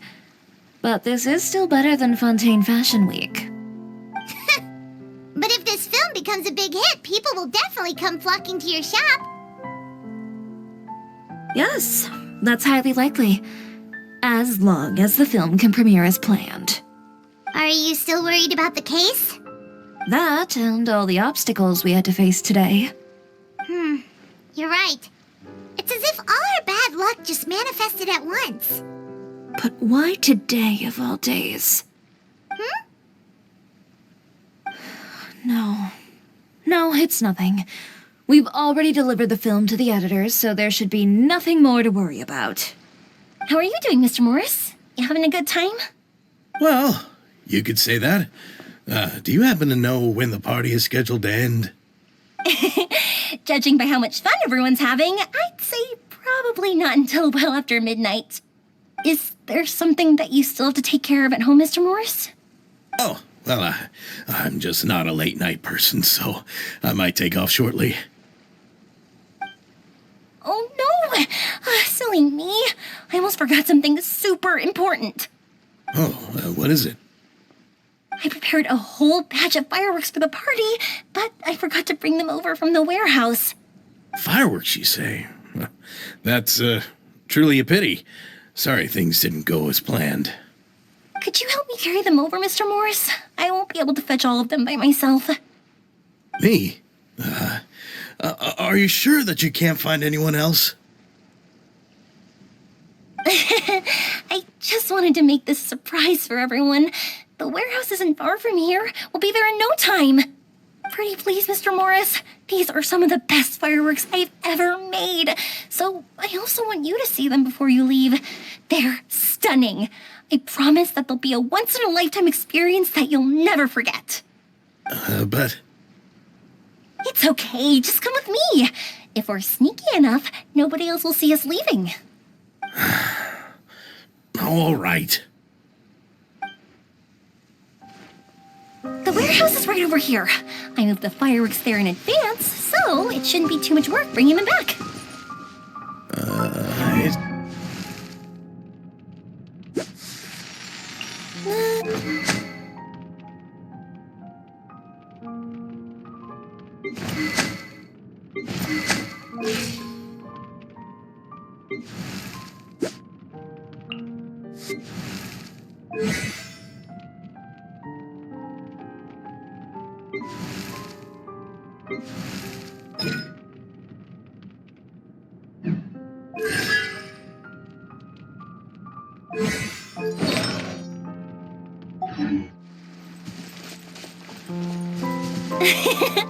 Sorry about that, Mr. Morris. It's probably because I'm used to carrying fireworks all the time, so it doesn't feel like a lot of work to me.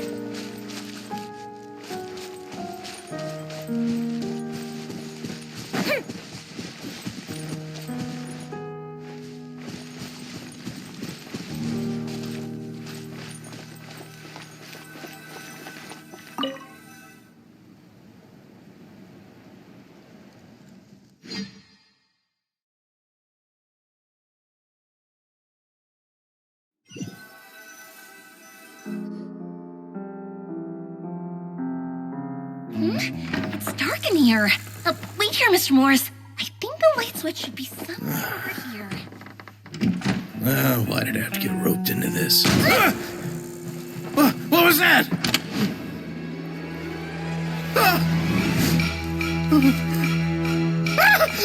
Who's there? Get me out! Get me out of here! Did you really think you'd get away, Morris?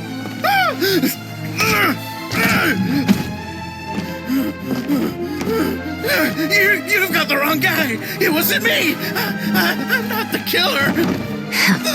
You know, Eliza died a far more heroic death than this. She fought your assassin to the end, to save the children she had hidden beneath the floorboards.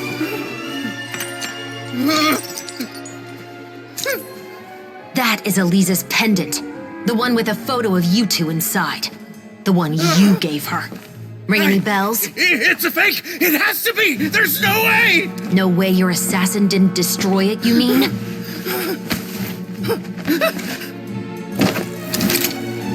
Did you ever love her, Morris? Or was killing her always the plan? No, please. Listen to me.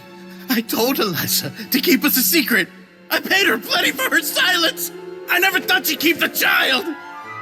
Everything was gonna come out, and I had no choice. She'd force my hand. No! I'm begging you. I have money. Just name your price, please. You can keep your Mora, and you can go to hell.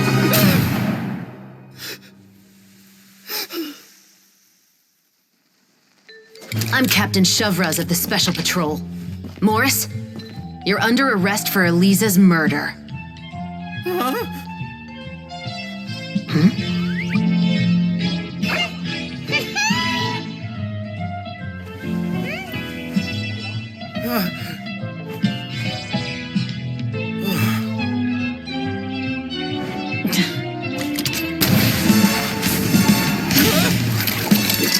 You're under arrest too, prop manager Veronique. Or perhaps I should call you the second Musketeer.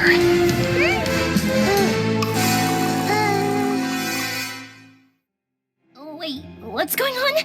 This wasn't in the script. Drop the gun, Veronique. Why? Why would you keep me from exacting revenge on this heartless monster?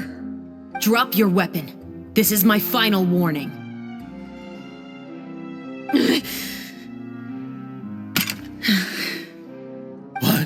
What is going on? Do I have to spell it out for you, Morris? Everything that took place just now was staged to get you to confess the truth. But this last part is all improv, of course.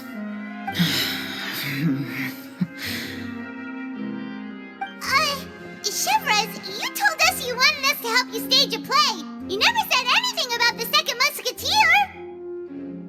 It's because even I had no way to confirm my theory until now. Thank you for your performance, Yoimiya. Could I trouble you to go and bring in the other Special Patrol members? They should be on standby just outside. Oh, and please tell the other cast members not to worry about us. We'll be rejoining them shortly. On it!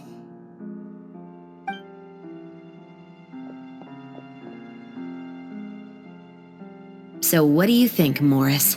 Care to talk about what happened 20 years ago? My patience is limited, you know.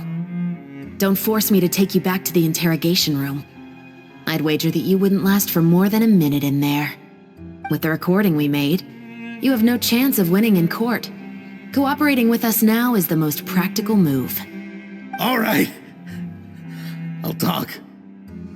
I hired an assassin to murder Eliza. She once worked as a maid on my family's estate. She was very beautiful, and after some time I fell for her. We kept our relationship a secret and carried out an affair for some time, but it wasn't long before she became pregnant. And if my parents ever found out, they would have stripped me of my inheritance and status, driven me out of my home. I also didn't expect Eliza to insist on bringing the pregnancy to term. She even asked me to leave my family and travel far, far away with her. She believed that you were truly in love with her. I didn't have a choice. I gave her a large sum of mora, told her to leave the family and to get rid of the baby.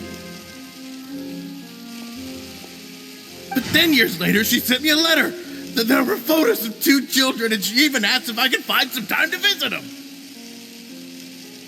Huh? 2 children? Paimon thought Baptiste was the only... you mean... Even if she had the children against your will, you could have just ignored the letter entirely. Why kill her? I had just gotten engaged to be married to an heiress from another wealthy family.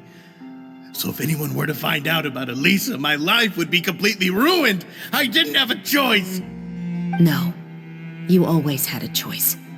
You just made the wrong choice. Again. Do you know how it feels to watch your mother be killed right in front of you? My brother and I were hardly even school age yet.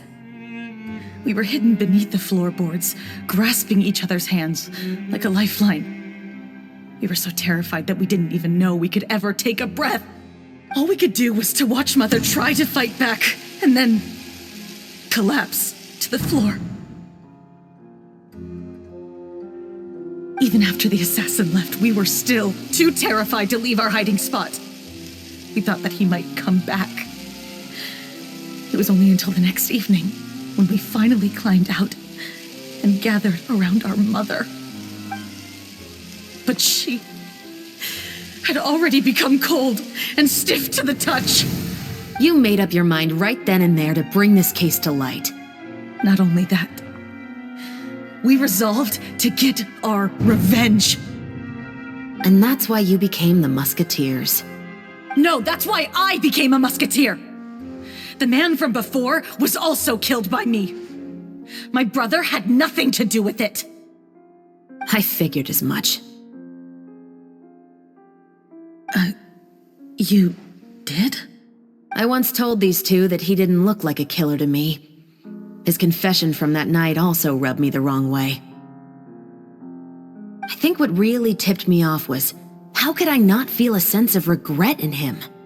Huh? He confessed faster than any criminal I've ever met, but he didn't say a single word about you. He insisted that he was the sole perpetrator in the case. But after the questioning ended, I disassembled the musket we dug up from his backyard, put it in front of him, and told him to reassemble it. Wanna guess how far he got? He had no idea where to even start. He's never touched a gun in his life. Based on that, I determined that he was not acting alone.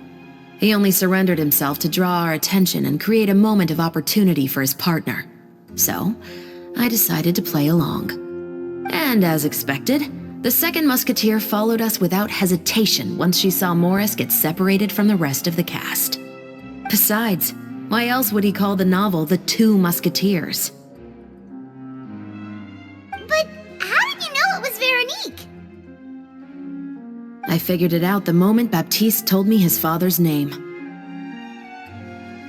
That so-called financial crisis was all just a ruse. He just wanted to sign up as the investor and then leave the film without any source of funding. After all, he has a vested interest in minimizing the reach of this story. It's really just the same thing as what he did to Elisa all those years ago. Human scum.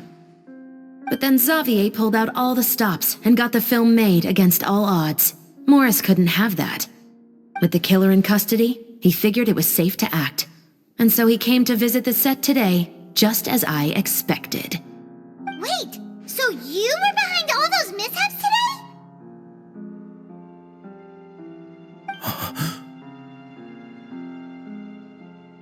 As for the identity of the second musketeer, I assumed they'd probably stay close to Morris and look for an opening. And if they already knew that Morris was the film's investor, then that narrowed the list of potential suspects as well.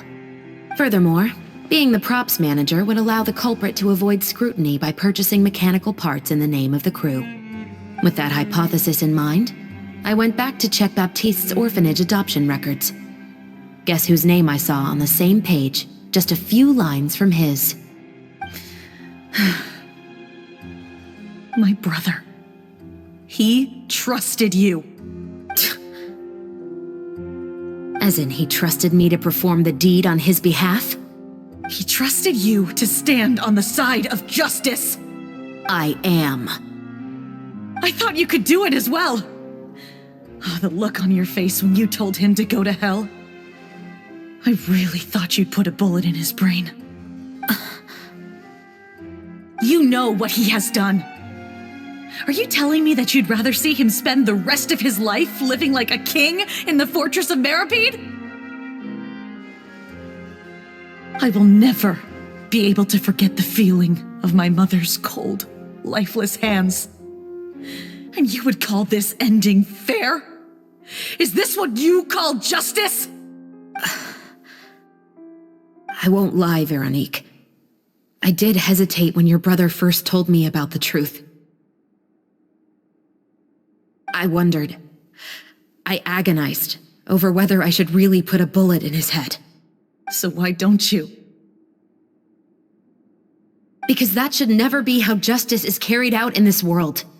Perhaps, to you, justice is simply reciprocated, an eye for an eye and a life for a life. But everyone has their own understanding of justice. If everyone were to pursue their own definition of it, there would be no more order in this world. Today, you'll kill Morris, and tomorrow, his children may come for you. The world cannot render judgments based on a desire for revenge. That will only lead to a cycle of revenge, as well as the destruction of order and civilized society. Fontaine is founded on a set of laws and a standardized code of justice. That is why we are the nation of justice. But with all that said, I will promise you this. Morris will not lead a cushy life in the fortress of Meripede. Chevreuse, the rest of the special patrol is here. Thank you so much, Yoimiya. Letelier, Terena, please take them away.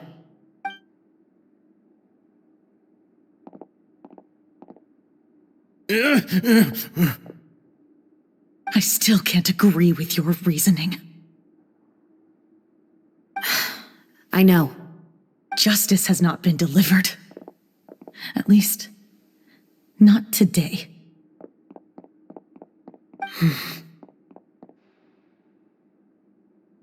Chevreuse. Let's go. We should give an explanation to the crew. Thank you for your concern. I'm fine. I'm just thinking about the things in life that have driven people to take justice into their own hands.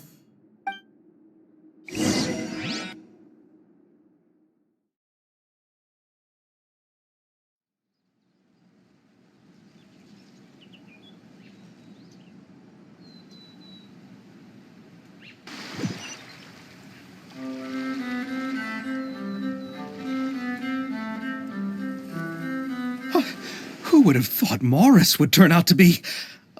I'm at a loss of words. How could he have done something like this? I'm just glad that you're all safe and sound. Who knew that such a labyrinth of cases would be behind this story? Well, what should we do now? We have a finished film, of course, but should we still go ahead with the premiere? What do you mean? Shouldn't you be even more motivated to spread the word now that you've learned the truth?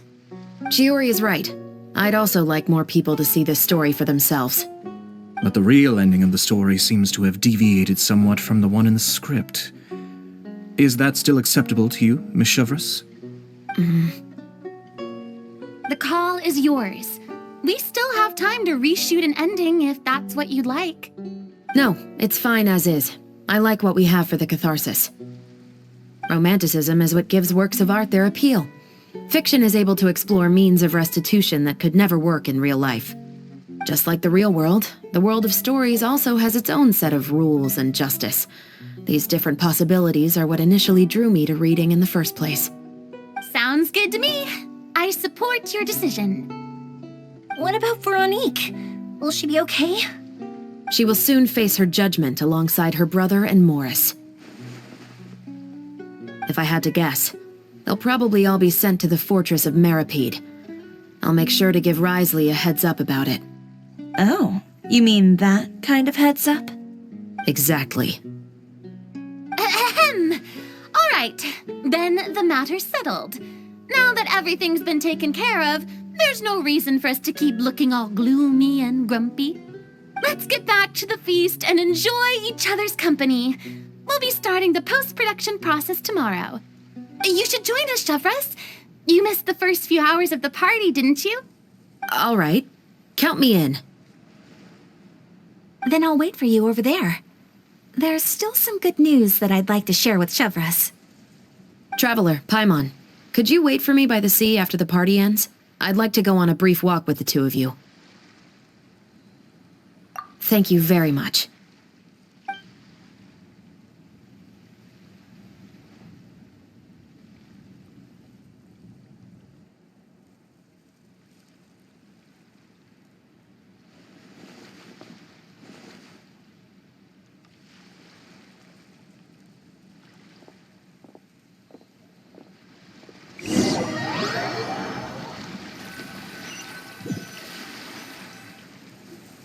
Sorry for the wait. Oh, we weren't waiting long at all. Is there something else you wanted to tell us? No, I don't have anything new to share. I just felt that since you were my investigation partners, I should have another conversation with the two of you.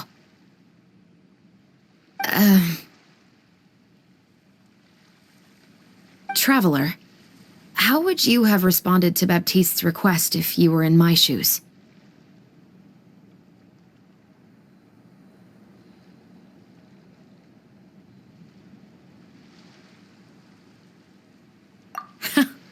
Just like the protagonist of the story, huh? Can't say it doesn't suit you. When I was young, my father often took me here to swim. We'd come rain or shine, even when it was freezing cold. He told me that swimming was the best activity to train one's strength of will. You could never give up before reaching the shore, especially when the water was cold. Oh? Why's that? Because the moment you give up would be the moment you die. At that point, I still hadn't received my vision. One winter, the chilly wind felt almost like knives on my skin, and the seawater was so frigid that it numbed my toes the moment I stepped in. I cried and begged my father to spare me from having to swim across, but he wouldn't listen. He used to be a member of the Special Patrol as well. You could say it was his way of educating his children. That sounds awful.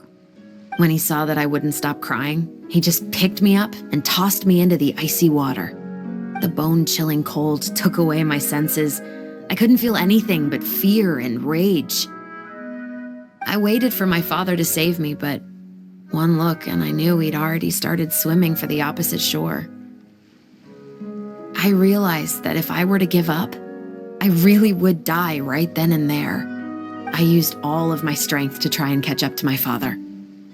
Those few minutes felt longer than my whole life up until that point. I did, however, make it to the other side. I've never felt afraid about anything in my life after that, nor have I ever cried again.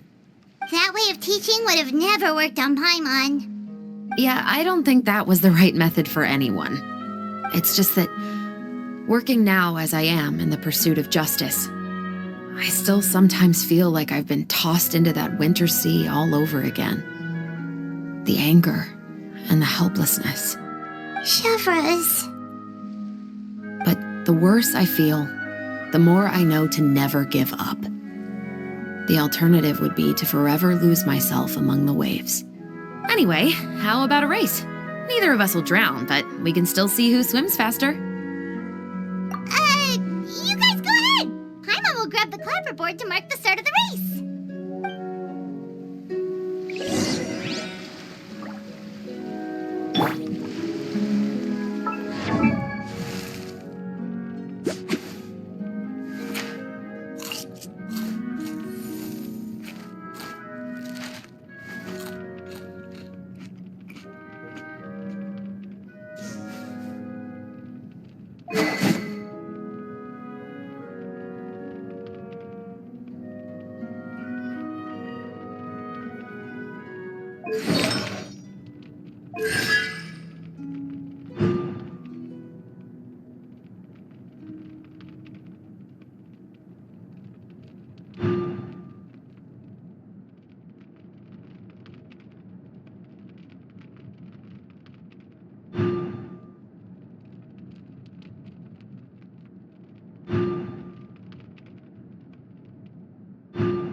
Drop your weapons!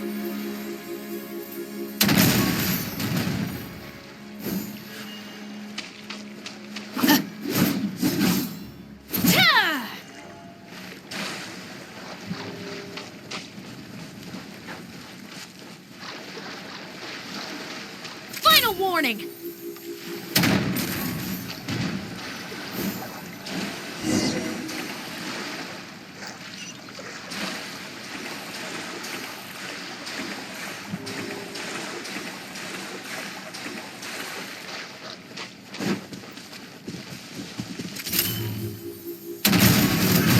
Another test site.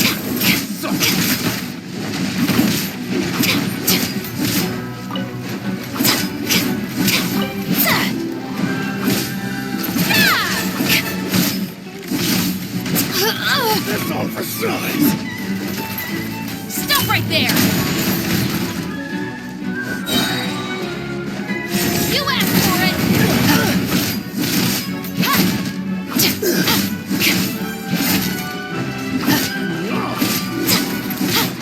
Do not attempt to resist! Final warning! Suffocate!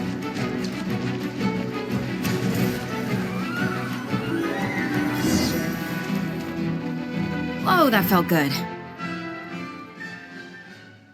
You were so fast in the water, Chevres. You were swimming even faster than Paimon can fly. So, about the Special Patrol, did you join because of your dad?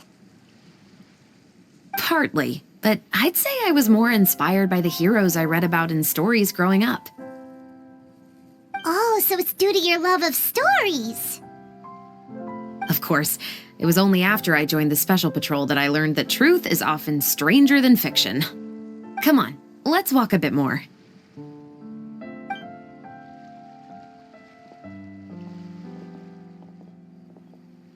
To be honest, I do sometimes question whether the decisions I make are the right ones. But I know that no matter what, I must keep swimming. Because the only thing I've got my eyes on is the shore in the distance.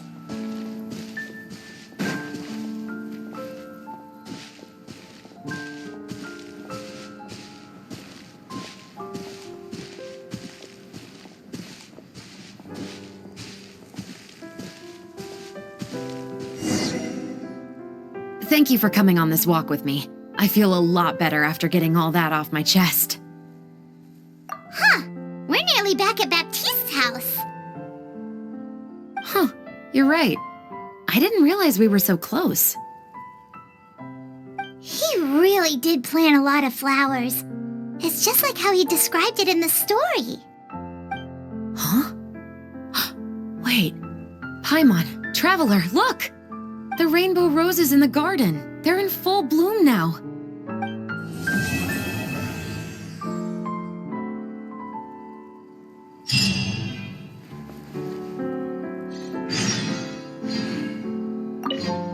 Even though it's a bit late, I must thank you for investigating this case with me. Not on behalf of the Special Patrol this time. It's a personal expression of gratitude from yours truly. Oh, you want to hear more about my father? To be honest, I didn't spend that much time with him. He was always busy with the Special Patrol, so he would often return home really late at night. Some nights, he didn't come home at all. Once, he didn't come home for a long time, maybe a whole week or so.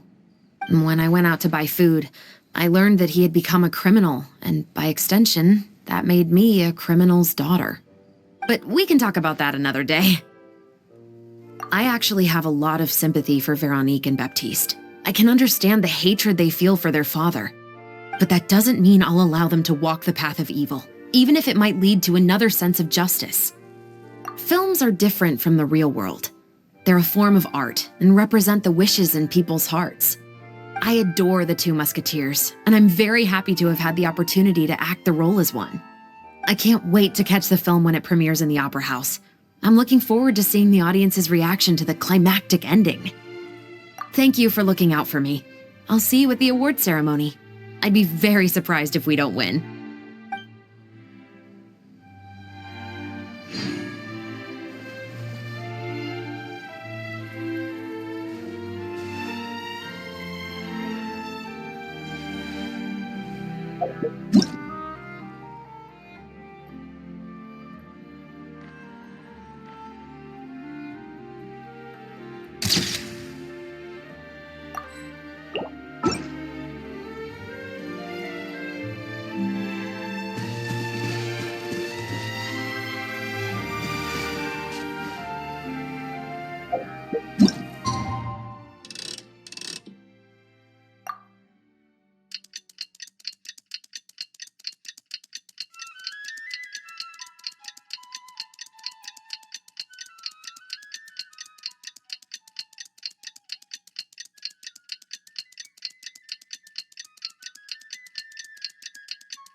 Xavier, it's been a while.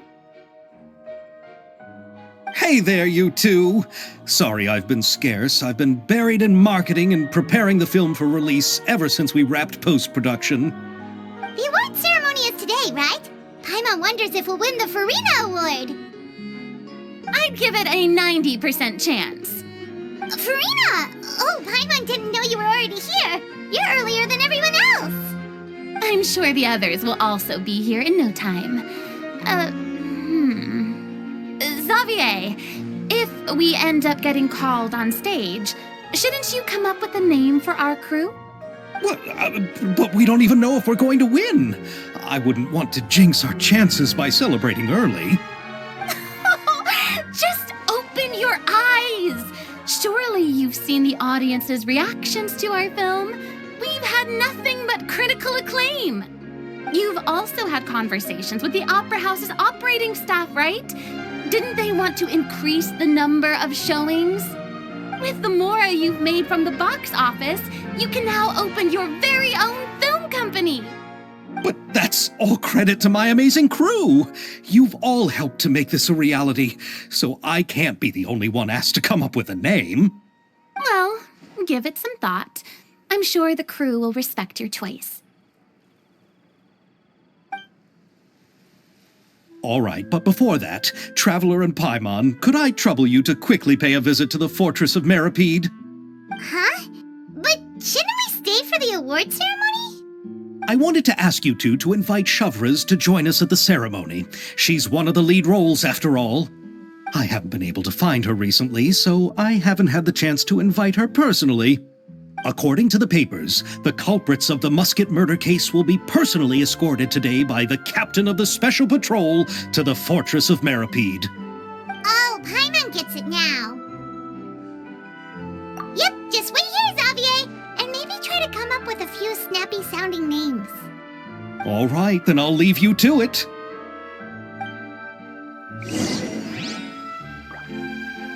Will we really win an award?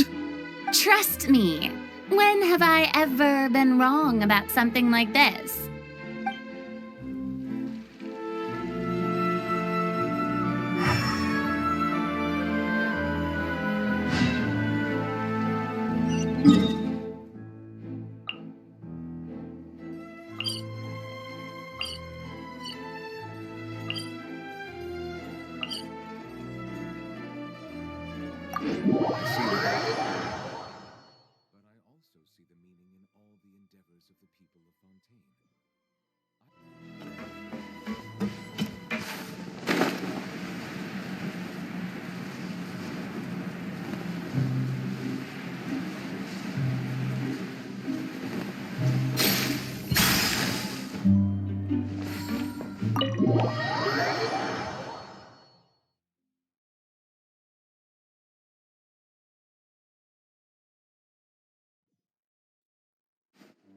This is as far as I'll be taking them. I'll leave the three of them to you now. Got another errand to run? Something like that. I'm expected at a party. Now that's something you don't hear every day. Found a new pastime? No, it's just a special occasion. Shavras! Risley! Festivals really do bring people together. It's been a while since I last had so many visitors at the Fortress of Meripede. Call it the festival spirit, I guess. Yeah, you could say that. Even our head nurse has gotten herself all worked up preparing super deluxe nutritious shakes. Just one gulp and you'll have met all your nutrition needs. Were you talking about work just now? We've already finished discussing everything. So, what do you think about my heads up, Mr. Risley? I believe I haven't yet made any promises or guarantees. But you also didn't shoot me down. Here, how about this? You could give everyone a copy of the newspaper. Perhaps on the day when the cover story happens to, oh, I don't know, expose a certain someone's misdeeds from 20 years ago? I suppose then a certain someone may soon find himself the most unlucky person in the Fortress of Meripede? While another 2 people will soon be hailed as heroes. Speaking of heroes, did you two need something from me? Actually, we're here for... You're here to invite me to the party, right? Don't worry, I didn't forget. Ooh, then let's head back right away! See you, Risley! Happy Fontanalia Festival! And the same to you.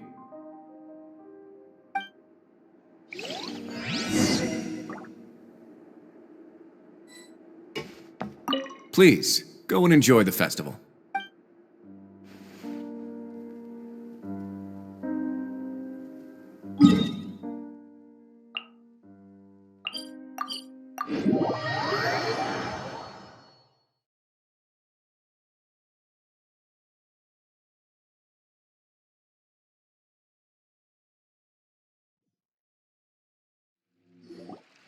And the winner of the Farina Award for the first Fontanalia Film Festival is... the Two Musketeers!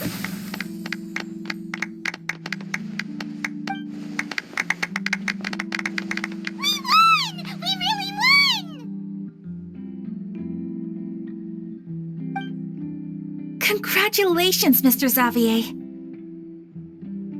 We won? I can't believe it!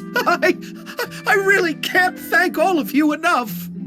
See? My takes on Fontaine's entertainment industry have never been wrong.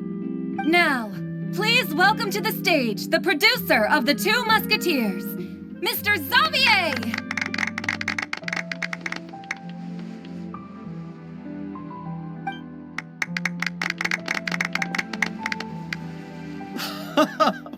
Thank you! Thank you all so much for your recognition and support. While I'm up here, I would love to give special thanks to... Time really flies, huh? It certainly feels that way. It feels like it was only yesterday when you were teaching me to hold a musket. Will you come back to Fontaine again? Of course! I'm very fond of this city. There are so many novel and interesting things that it's been hard to keep track of them all. But how about you? Would you be interested in visiting Inazuma? I can't say the thought has crossed my mind before, but I'd be willing to consider it now. I will be eagerly awaiting your visit. It would be wonderful if you could visit my home and enjoy a taste of our tea and desserts. Yeah, let's keep in touch. Did you accomplish all you came here for? Yes. And you should visit Inazuma again sometime. How has Ogura and her business been? To my knowledge, she's doing quite well. Tell her I said hi. I certainly will.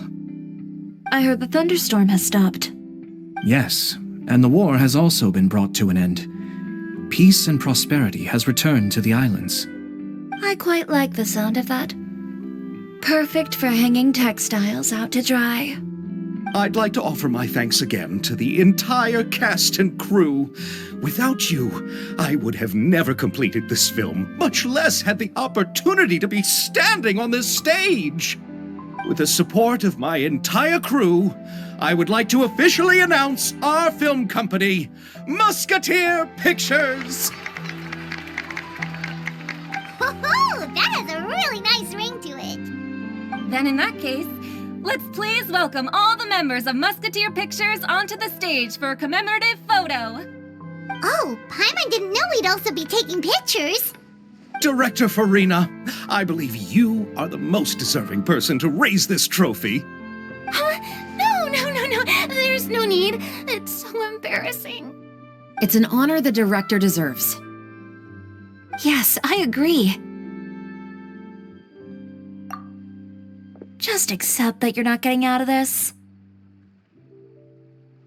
Ready, everyone? 3, 2, 1. Musketeer Pictures!